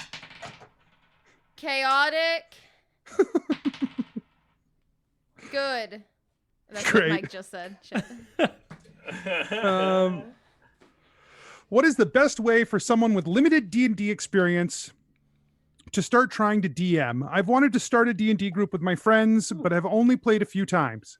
The answer is just do it. Yeah. Jump headfirst in, dude. You're playing with a group of friends, and the important thing to remember is that the people that you are around the table with are all there to have a good time. And you're all there to have a good time together. As the DM, it's your job in most cases to try and facilitate that, to ensure that everyone's getting an opportunity to have fun, but you're also there to have fun. So building a trust with your players and building rapport with your players such that you can go there and all just have a good time together. And it doesn't matter. The story in the end doesn't matter. The game doesn't matter. All that matters is that you're all together and hanging out and having a good time. And so whatever you do to make that happen, if it violates the rule book or whatever, like, who cares? just have fun, and that's really the whole piece of it. Yep. Yeah. Highly recommend also the starter set adventure. Mines of Fendelver is probably the best level 1. I don't know what I'm doing adventure to run. Everything. I am very, very, very bad at running pre-written adventures. I Same. cannot do it at all. Same. But if you've never I find done it it before, way easier not to. But try it, because a lot of people find a lot of success with them, and it might alleviate some of the stress you feel about running a game if Mhm. you have the book as a supplement. That's like a great way to go if that works for you. It just doesn't work for me. I've never sat down and written anything. Anytime I've been in a situation where I was DMing, it was usually a surprise, and I just make it up. And mostly, I just ask them questions like, "Okay, you're in a tavern. What are you doing?" improv, baby. Yeah, and you just keep feeding them questions, and the easier the question, the more they're going to give you back. You know, and your players, you wind up getting your players to build the world and kind of do your work for you. That's what I've done. It's a lot of fun. To see what they come up with, because you never know where it's going. You're like, oh, okay, I wasn't thinking that, but let's do it. And then your players are more invested too. yeah, it's a lot of fun. Especially like the last couple of times I was doing it with my cousins. They're in a great age group. They're like 12, 13, 14. And they're just having a blast. Like, you don't need, like Anthony said, you don't need to be hardcore on the rules to just use your imagination and have fun. And I gave the players for this game like a 14-page world guide. But even then, like, people came to me with questions, and we built out parts of the world to fit what they wanted to do. Mm-hmm. Like, there weren't clear locations that people wanted. Like, they built their own towns. And I think the Tezcap Lapoka was like a line mention when Rob asked me about them. And so I wrote a big thing about them. We built them together. So, Steph. Yeah, no, that just made me think, for Mike, Josh, and Rob, how much of the world guide did you read before we started? All of it. I still use it a lot, actually.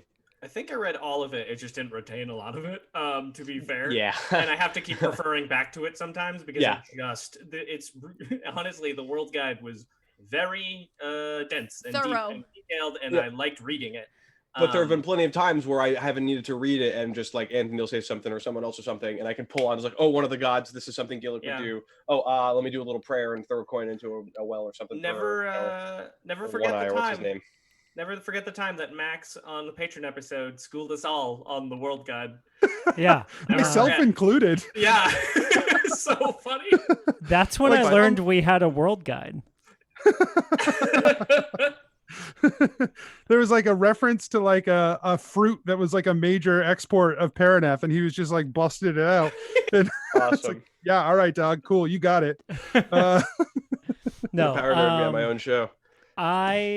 I looked at the map and I read the like description of the countries and the description of the gods, and I was like, okay, cool, I'll figure the rest out, or I'll make it up, and Anthony can deal with it. And that's about as far as I went. And stuff has been added to the world guide since I first gave it to them too. Like none of the stuff about the races was in there when they first read the world guide, and so that stuff's been added over time a little bit. It's at a certain point it got to the point where I didn't want to update it too much because I didn't want I wanted someone starting the show to be able to follow along with the world guide and have that information at their available to them without spoiling things. But also it's a lot of information to update, as it turns out. Check out our wiki and update it and put things in it. Can we get Max to DM for us?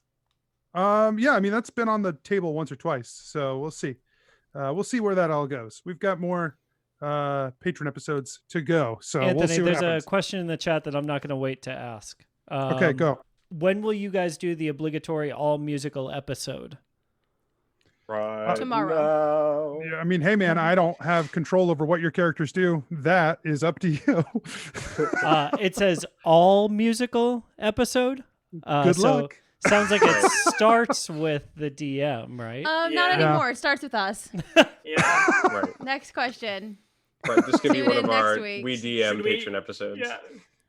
Should we get a DM and an MD? when MCDM. So this is for each of you. When the campaign ends, what do you see your character doing for retirement? Oh. Owning a library. Owning and operating a library with her husband, Clyde, and their 8 children who are all geniuses and love books. 8 kids? I don't know. Do we have to talk? It's a litter of dragons. Yeah, exactly. Right. Yeah. half Wait, half really dragon smart born. They and all come out really all at once? freaking good Wait. at magic. They're gonna be so good at magic. Right. The best at magic. So wait, hold on. Did you just imply that dragonborns give birth like puppies? Like, No. Hey, like why don't dogs we give? why don't we listen and find out, Rob? Oh, Right. Is it sorry. like one big egg full of puppies, or is it like 8 different puppies? All right. What about you, Rob? I don't fucking know. If Honestly- you want to think about it, I know what Gebetto is going to do. Go for it. Also, I should note that we are slightly further ahead in recording than we are in releasing episodes. Oh be man, so it was a careful. Counted spoiler for. that Clyde and Genevieve get married. And have 8 babies. Right. So just if that was on the radar, know that maybe we hold off on that. Yeah. I think that- I guess mine's a listen and find out then. Okay. Oh yeah. I feel So- like mine's also a listen and find out. I think Asher's gonna just like ascend to godhood. I think he's Okay. like nice cushy job being worshipped. Sure. Seems good. I'm sure. I really don't know. Listen and find out. I don't think Asher knows what he wants to do. So Gillick that's wants fine. to just stow away on a ship, be a cook. Yeah. My first love is the sea. What would your character's ideal pizza be? And for me, I have to answer as Clug. Tequila pizza. That might be true for Genevera too.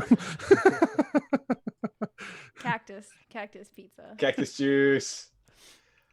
No Asher's pares. is Fire Asher's is- roast. Oh, go ahead. Asher's is like definitely like mushroom only pizza, but like real weird mushroom pizza. Like in like Like like hallucinogenic mushroom King trumpet pizza? mushroom. King Trumpet mushroom pizza King Like, Triton's with mushroom pizza. with like mortadella, like really stinky cheeses on top. Right, Limburger and Rockford. That's Asher. He doesn't give a fuck. And the stinkiest crust. It's a Stinkiest sourdough. Yeah, real smelly crust. What about Gebetto? I'm a cheese guy. I just like it classic. You know, I like a good fucking regular pizza. Leave me alone. It's just a straightforward. You know what? If you're gonna put stuff on your pizza to make it good, You want chances are this pizza's probably shit. It's You know what I cheese, mean? it's Like, just Oh my tequila. God, Original Gebetto has pizza. terrible pizza look, opinions. all I'm also. saying is that original pizza, you go in there, they give you a slice, and it's crust, sauce, cheese. That's it, and that's pizza. That's all you need. in it. Yeah. Clug doesn't eat pizza anymore. What Oh. was if Clug could still eat pizza? What would it be? And I guarantee that Clug goes out for pizza. Right. Yeah, but then he just stares at it. I think he puts it in his mouth and it Like, falls on the floor. Have you ever seen like the Casper movie where they're like eating but food's Right. just falling Right. out of them? Right. Right, which They is can somehow amazing. still chew, but it also falls out. A, you can chew. B, you can hold it in your hands. And C, it falls on the floor. What the fuck, ghosts? There's not consistent world building. I think Clug. I think Clug's a meat lovers guy. Then Yeah. like just any No, that kind of makes sense. any kind of meat he can get, he's on board. Rock is his favorite, but anything he can get. Oh. Rock pizza. It wasn't a pizza, it was a rock pizza. Let's see. With things moving towards the end, with roughly a year left of the campaign, how has everything fared to your early expectations? This question is for me, but I will open it to everybody. Fucking no idea where like honestly, what the fuck, Anthony? I had no idea where this was gonna go, and it's why I love playing it. Yeah. What about you, Mike and Steph? Here's what I think.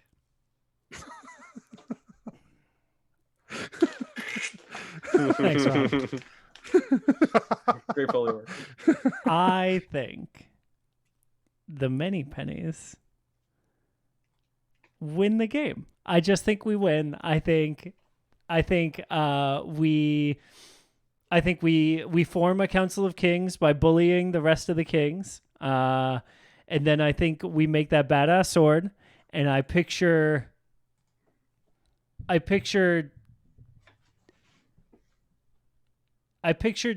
Genevera using the last bit of transmutation magic to shoot the sword through Gorm. Well, I'm going to agree to disagree.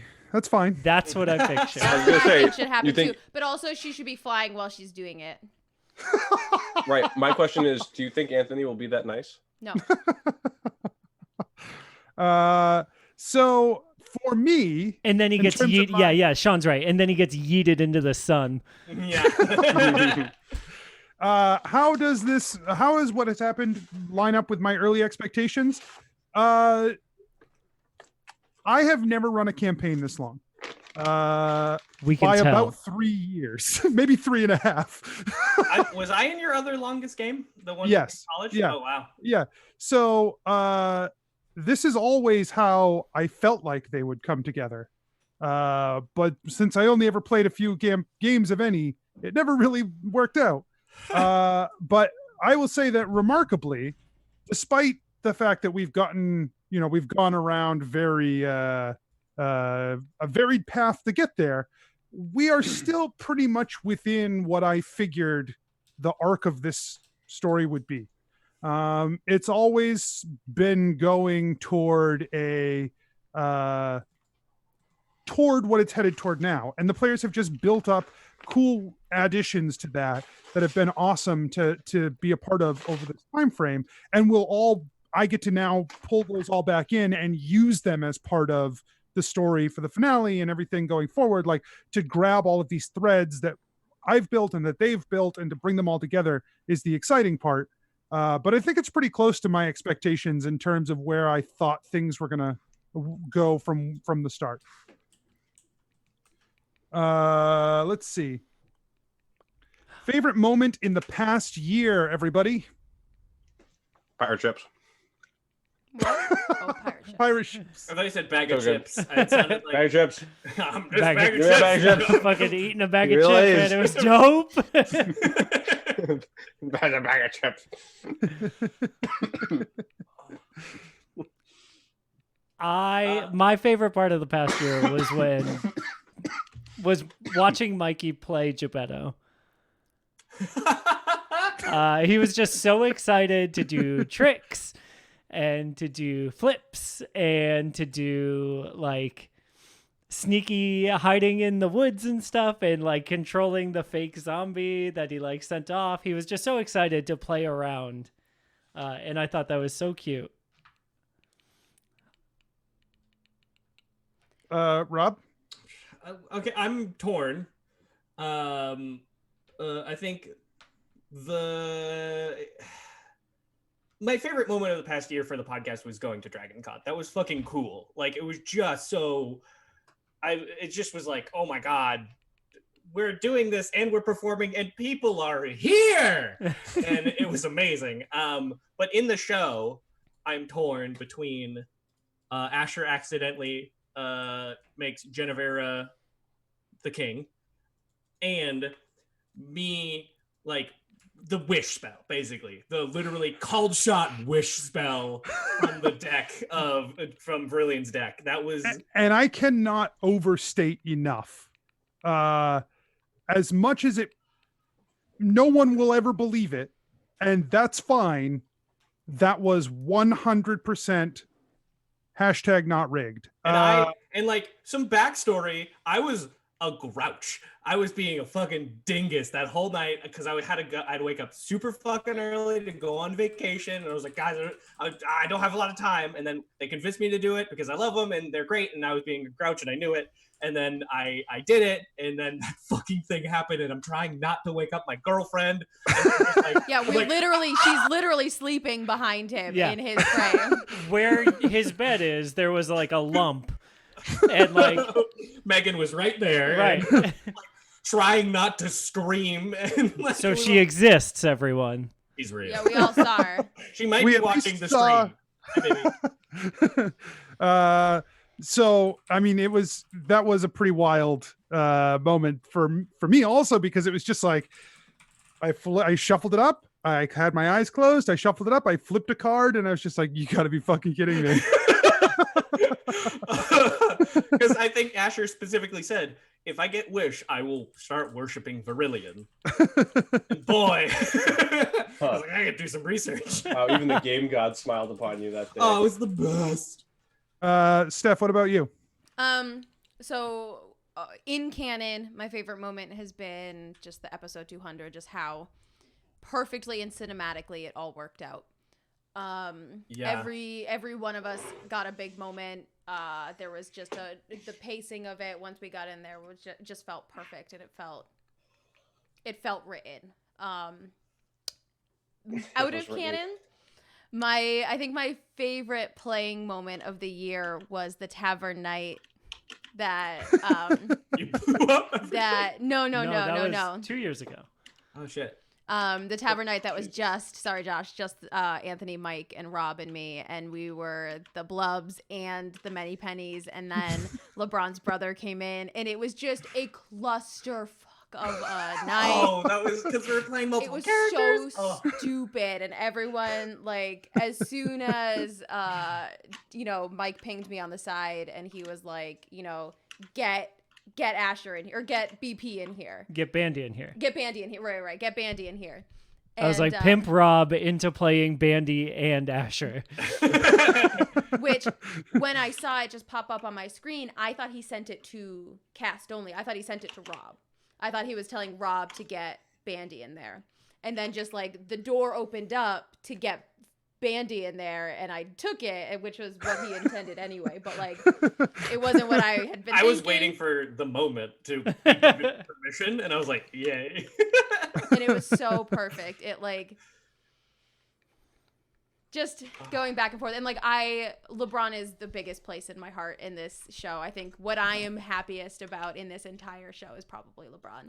Getting to play LeBron is my favorite thing. Yikes. And that's honestly, like, I'm not even sorry about it. I feel like with LeBron, I've gotten to explore some of those more creative things that I admire about some of the way that you all play. And just the creativity of weaponry, and like the things that not a spellcaster standing 150 feet away pewing can do, like, breaking a fishing butterfly net in half and using it as a spear, and just that idea of throwing melee weapons.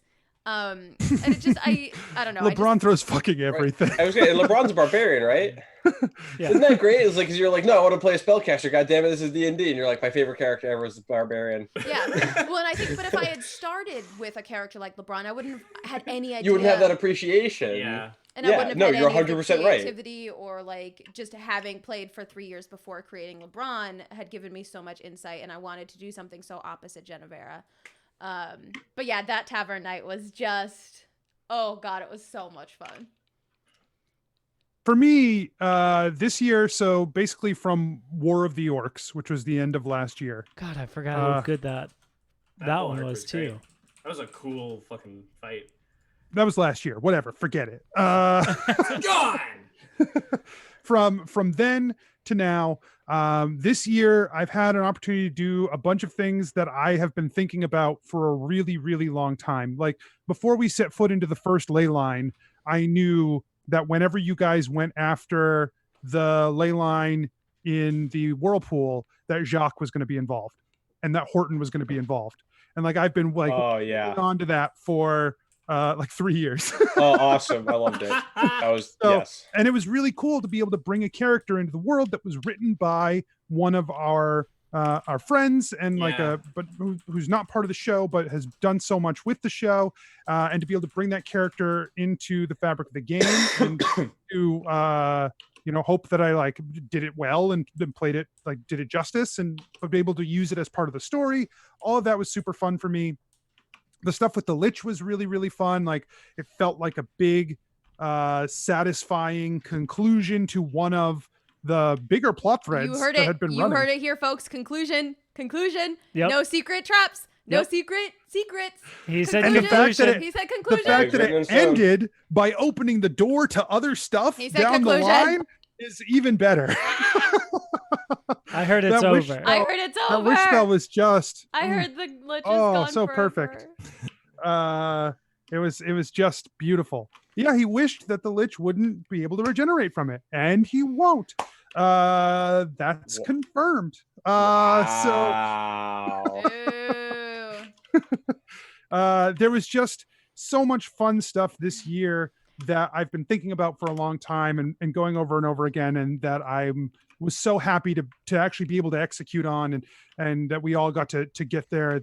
This story is getting to a point now, like a year from now, it'll be everything that we've been working towards, and so that's going to be so exciting, and I can't wait to dig into this year and have all that fun stuff happen. I'm really, really excited about it. Has there been any moments in game that you felt like you went too far or fucked up real bad? Oh yeah. That's- Oh my god. Yes, but Oh, I can't yeah. think of any at the moment. But Always. yes. I never, there was a whole probably year 2.5 through 3.5. I don't think we had a recording session where afterwards I wasn't like, we fucked up. We fucked up bad. Everything is really bad. Help. Mike Talk would me down message from me- this. Yeah, Mike would message me on the side and be like, dude, we need a win. We need something good to happen Yeah. at all ever. And I was like, hey man, we're setting the stage still. Like things, you guys had a win, you beat that guy. And he's like, come on, man, like 3 worse things happened after that. Yeah, we beat the guy and then it blew up my dad. Like, come on, Yeah. I need a win. Like, Not a We win, finally- and then you crush my soul. all right, we finally find Elatrix and he runs away. Yeah. Yeah, but you found him. You found him, you got to win. Definitely when I definitely didn't blow up an alternate reality. That was not a mistake because it's fine. That one, yeah, I fucked the hell out of that one. And, it was also weird because as a player, I was like, Anthony was guiding me to do something, and then as a character, I was like, I'm being guided to do something, and neither of them thought about the implications of it until it. And then I was like, oh no. Woof. So that was a pretty big mistake. Also, I was unnecessarily terse to Genevera once. That one was fun. I was never, so. Never unnecessarily Never terse. unnecessarily Only terse, necessarily ever. terse. Only necessarily. Yeah, I think that I don't know if it was a mistake or I think the worst I've felt after recording was Gorm's Memories. Oh, yeah. Oh yeah, and you got the worst luck of the draw on that one. But I Yeah. also didn't really feel like I fully understood. Everything felt bad. Like everything felt bad after that recording. I felt like I didn't get it. Like I didn't understand. Like Mike kept being like, it had to happen, and me, the person, has to find a way. I have to find a loophole because again, that separation of fiction and reality, like there's a reason I became an English major. Like there's a reason that like that's what I'm doing with my life, is I have this very blurred line between reality and fiction, and I was like inconsolable. It's true. Partly Yeah. because I couldn't accept that it just had to happen. Like I had to find a way out of it, but I couldn't, and there wasn't, and then I had to do it, and it was just mean of Anthony to make me do that. Yeah, and your emotional trauma really benefited me. And I think Didn't like that sentence. Word Because choices. I Well, guys, don't thank you think- so much for coming out. Yep. Good night, everybody. No. I don't think any other character, I don't think that particular slot would have had the impact that it had on Genevera, let alone on you. Or wouldn't have had the same impact on any other character that it had on Genevera, let alone the impact that it had on you. And so being the one that had to actually destroy the many pennies, that had to happen, we know it occurred.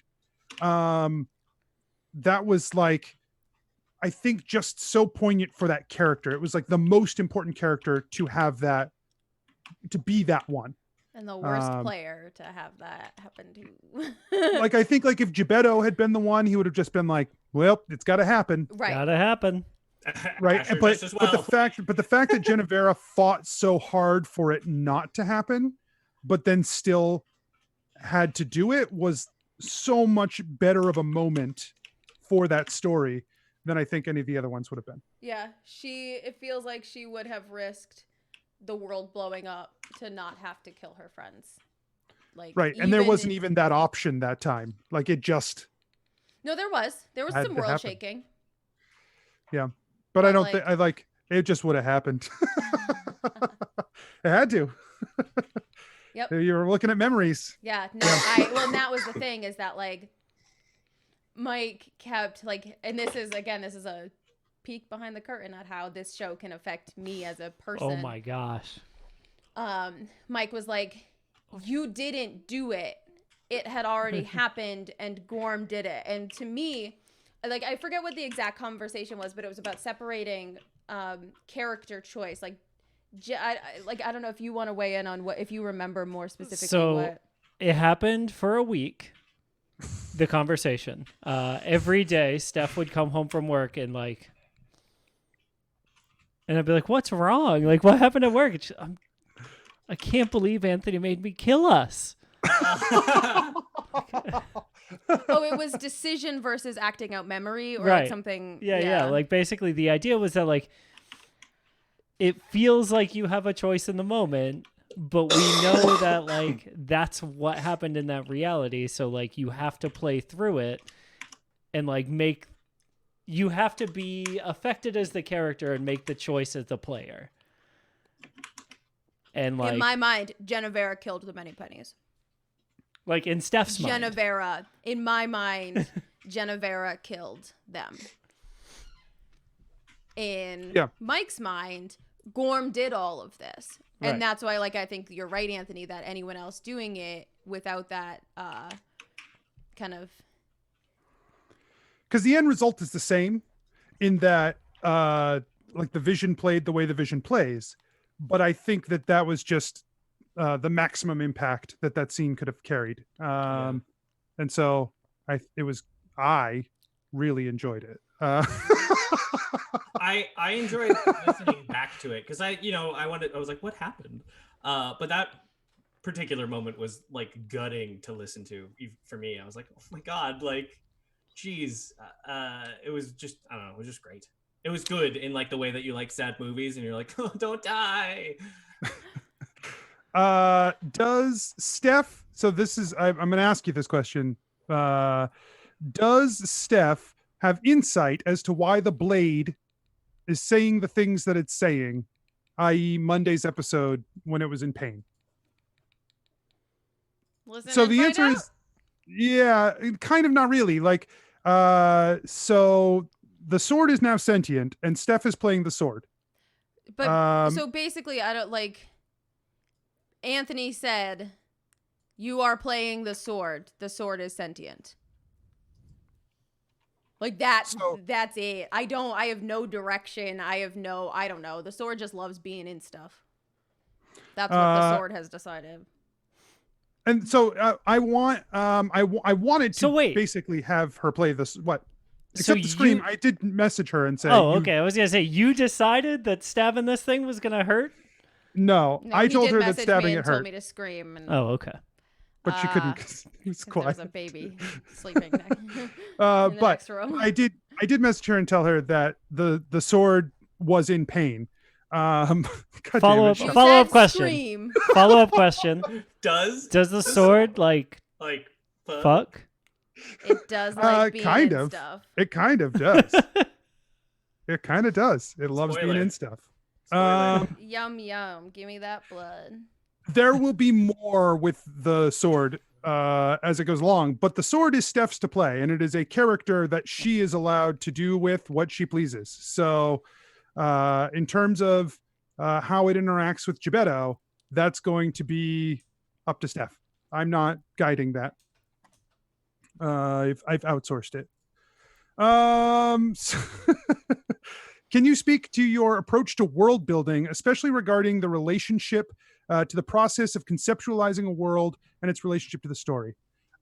So for me, the world of Numerita came from the first thing I sat down and said is I want to build a world with factions in it. I've never really used factions, so I want to build a world that has like various organizations within the world that are like that players can garner influence with. And then I built those, and then I built religions, and then I built nations, and then I built like all of the little ancillary pieces of that inside of it. But in terms of like the world building for a story, for me, that's a lot about tone. You have to recognize the tone of the story that you're going to tell, of the game that you're going to play, and the players you're going to have at the table, and try to convey that tone with the world that you are building around them. Right? If you're doing something silly, then you can have silly elements to your world that signal to your players, hey, it's okay to make this kind of like to make jokes here. Like this is a weird thing. It's intentionally like dumb or whatever. But if you're trying to convey something that carries more weight, you have to put elements into the world for your PCs to connect with. Things like the factions and the gods and the nations give players identity hooks to grab onto to define their characters by. And so that gives you opportunity to build out, have them build parts of those things that they've connected with so that they feel comfortable, they get to take a stake in it, but that you also have given them an opportunity, that you've given them something. Hey, that actually ties into something that my uncle said to me a long time ago. He used to teach drama at Wellesley for like 9 years, something crazy like that. He said, structure frees creativity. Little theater axiom that he gave me a long time ago. It just sounded like what you were saying. yeah. No, absolutely, because you have to put down a few walls for people to understand the world they're in and be able to figure out their place in it before they can start to build out the area around them. Yeah, but what about your cosmology? So the cosmology, The part me, that you really care about. Yeah. Right. That's the thing. I do really care about it. That's And why I fucking asked. for me, the cosmology was important to determine because once I have the cosmology down, if I know how certain things react, like how magic works, how magic acts with other things, I know that no matter what people throw at me, I can come up with an answer relatively quickly because I know that how the planes of magic interact. I know how this sort of magic affects this sort of thing. I know how the deep magic works. And like from there, I can say, this is a thing, this isn't a thing, this did work or this didn't work without having to think about it for a long time or worry about contradicting myself because I know where that core of that truth is for the world. Why isn't it in the world guide? The cosmology? These are all questions from the chat, Anthony. It's not me. I'm noticing which They're just ones questions that you're you picking, might Bo. happen to ask. I mean, I'm just Maybe. I'm just saying somebody asked it. I don't know who. Don't ask me who. Don't watch the VOD. what the fuck? The, the That's what it cosmology. says in the chat. Some new chat guy named Ike Mellison. Yeah, he just keeps typing, what the fuck, Anthony, what the fuck? The cosmology is not in the world guide because that is, for me, that's what I like to do in a game. I like to go somewhere where some people know just the cosmology, like, fuck. See, these are the questions we're getting. This is the stuff people want to know. Thank you, Anthony. Sean, for that question. I'm sure we'll get a great answer. To me, like, I want to go to a game, or I want to sit down at a table of a game. I want to know that there are some things I have been told, and there are some things I don't know. And the goal of the game for me is to go and find out the things we don't know. So that's the world I built. I built a world that had some things the players knew and a lot more they didn't know. And a lot of things that one NPC knows or another NPC knows or another NPC knows, but nobody knows the whole picture. And so it doesn't take long before the only people that have the whole picture are the people who are playing. No one can answer all of your questions because nobody knows. No one. And you have to discover all of the very different pieces and bring them together to understand the whole. And my favorite moments are ones where people can be like, oh shit, of course, that makes sense because of this other unrelated thing we did that worked out this way. That's why this worked this way. Or we found out this piece of information, which makes this other piece of information make sense. Like, those are the elements I seek to create. And I can't always say that I'm successful at that, but that's what I want. I want a world that is cohesive, but that you're only getting bits and pieces of at various times until the whole picture makes sense. Yes, Mike. Yes, Mike. I just wanted to know, Anthony, Damn it. when the book is published, will the cosmology be in the official Wizards of the Coast book? No, you got to play, and then there's room for people to make their own shit up. That's the fun part. No, it won't be. Some of it'll be there. Sorry, I didn't mean to cut you off. No, I think some of it, probably the models of the planes, what deep magic is and how it does, that'll be in the book. The rest of it, you got to come up with on your own. All right, thank you so much. All right, let's see. We got a couple last questions here we're going to fire through. How many episodes do we get out of each session? We record basically for 3 hours and we get 2 episodes out of it. We used to do more for less. I think we used to record for 6 hours and get like 3 episodes out of it, 1 hour episodes. But now we record for an hour and a half. We record for 3 hours and we get 2 hour and 10-minute episodes roughly. Sometimes 50 minutes, sometimes an hour and a half. The episodes vary in length. One of the things I love about doing an independent podcast and not like a radio show or something is that it can be however the fuck long we want it to be. So if an However episode, the fuck long it needs to be to tell the story. right. If it's a shorter episode, it's a shorter episode. If it's a longer episode, it's longer, and nobody can tell us no. I'm going to fire off a bunch of rapid fire questions here. Lightning round, go! Steph, whose character flaw was greater? Duke Leto, whose confidence and trust allowed his family to be maneuvered into a position where they could be destroyed?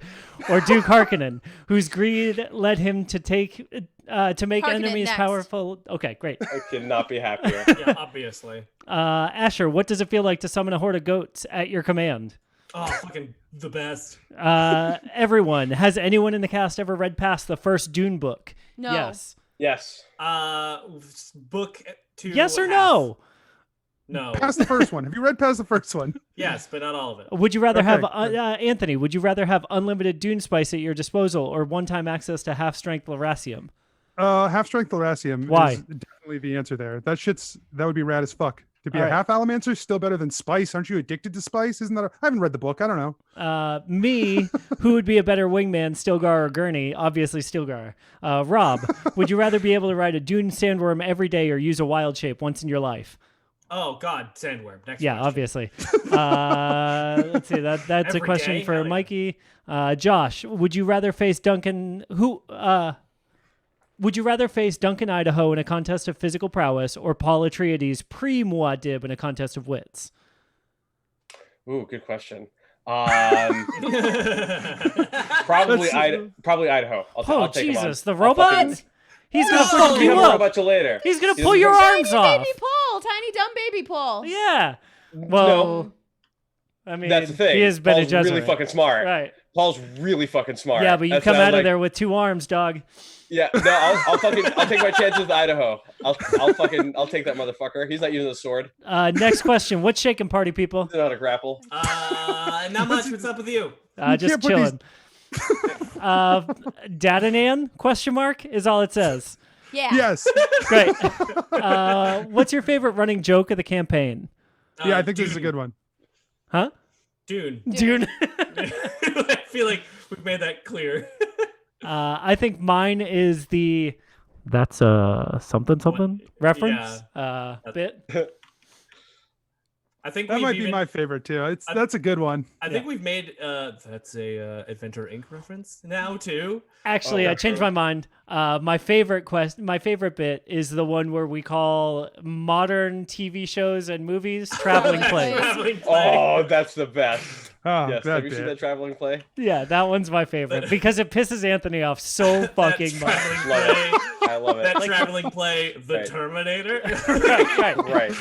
Classic traveling the play, first- The Odd Couple. Yeah, the first couple times you guys did it, like you tried to come up with like vaguely in-game names for things, and now you're just like that traveling play. The Terminator is like, yeah, okay. Right. No, I'll meet you halfway.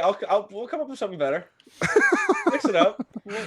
I also let's see what's the next question. Wait, Steph, what's your favorite running bit? I already said. Dune? I can't remember.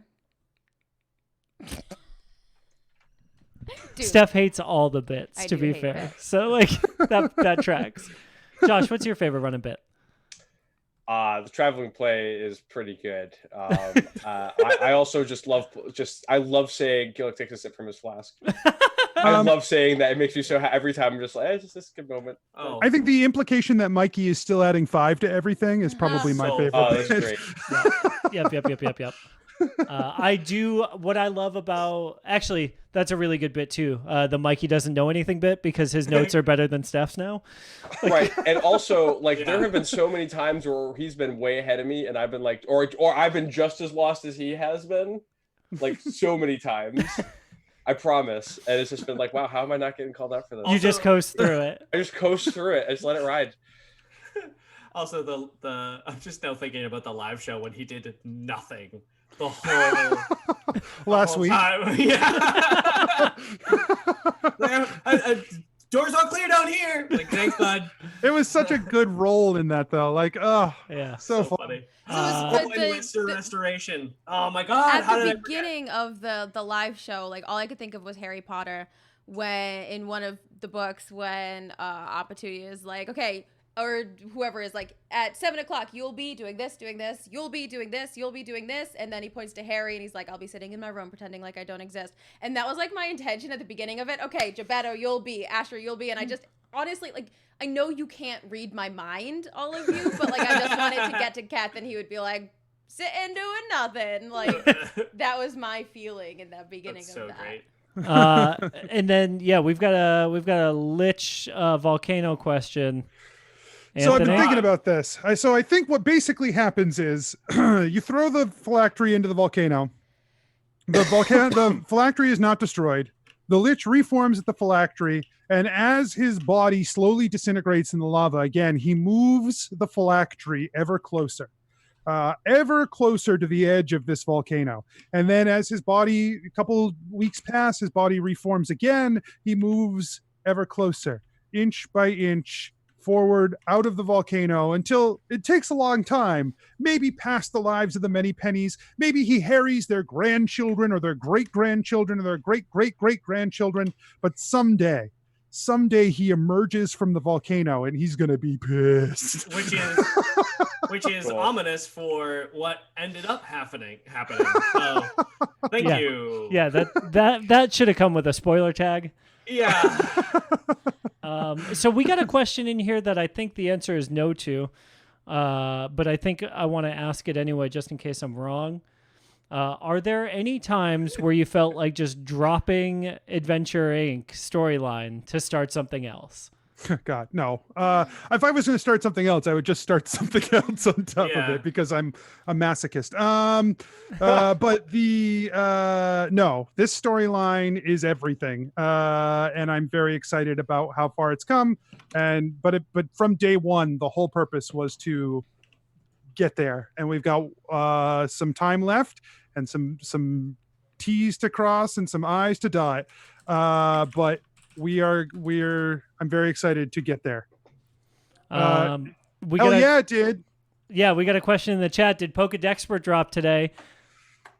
So, as of today, you can head over to iTunes and download the first episode of the first season of Ask the Pokedexpert. This is a replay of sorts of the episodes that came before, a way to refamiliarize yourself with the world and be caught up when the secret unreleased episode drops. And then when new episodes drop this year, 2020, new episodes of Ask the Pokedexpert. So definitely go and subscribe to that and check it out because every 2 weeks starting today, a new episode is going to drop. There's a question here. What happened to the box you picked up from the Lich? I think that's a listen and find out, right? Yeah. And then, are there any character options in archetypes or spells or whatever that were added in new books after you started that you would have liked to pick instead of what you did already? Yes, I probably would have done Shepherd Druid, just full Shepherd Druid. Yeah, but Xanthars has some rad stuff. Yeah. Zenithar is super cool. A lot of the subclasses are awesome. No. I would have picked. I would have played a mastermind rogue. Mm. Ooh. I still would have kept the forest gnome so that I could still do minor illusion, and I still would have I would have let You could have kept that bit. right. I would have let Yeah. that wizard bit run. But yeah. Oh well. Rip. And then final question. It looks like. When will Clyde finally be revealed to be a zombie dinosaur? All right, this has been Adventure Incorporated Live Q&A. We love you guys so much. Thank you all for coming out here and hanging out with us. We have a drawing to do. We're going to pick someone from our list of drawings over the last few weeks to win a signed poster by everyone in the cast. So I'm going to ship I it to didn't the agree next to this. cast member who will sign it and ship it to the next cast member and sign it and ship it to the next cast member until it eventually arrives at your home where you will get a rad poster. So Like Let's a radioactive poster, like I mean, rats. kind of at this yeah, point. right. Yeah, right now this is the perfect time to pass something to 5 people before it gets to you. Is at the height of Right. horrible infection. Let's see. Unprecedented times. It's perfect. It's fine.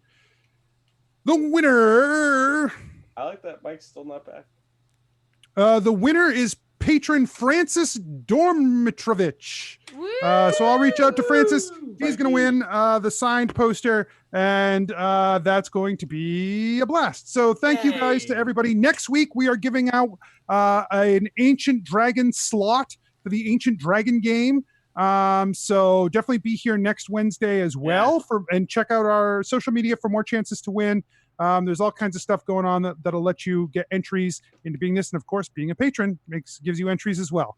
So thank you, everybody. Thank you so much for coming here, for giving us questions, and for being a part of this show. We love you all so much. And here's to another one. Wait, Cheers. are we ending this? We're done. Yeah, we're done. I missed it. I was washing my hands. It's fine. You won the poster. Just say goodbye. Mike. Fuck you, let's go. No, just- Hey, have a great night, y'all. Night, y'all. Thank you so much for hanging Stay out. safe. Good night.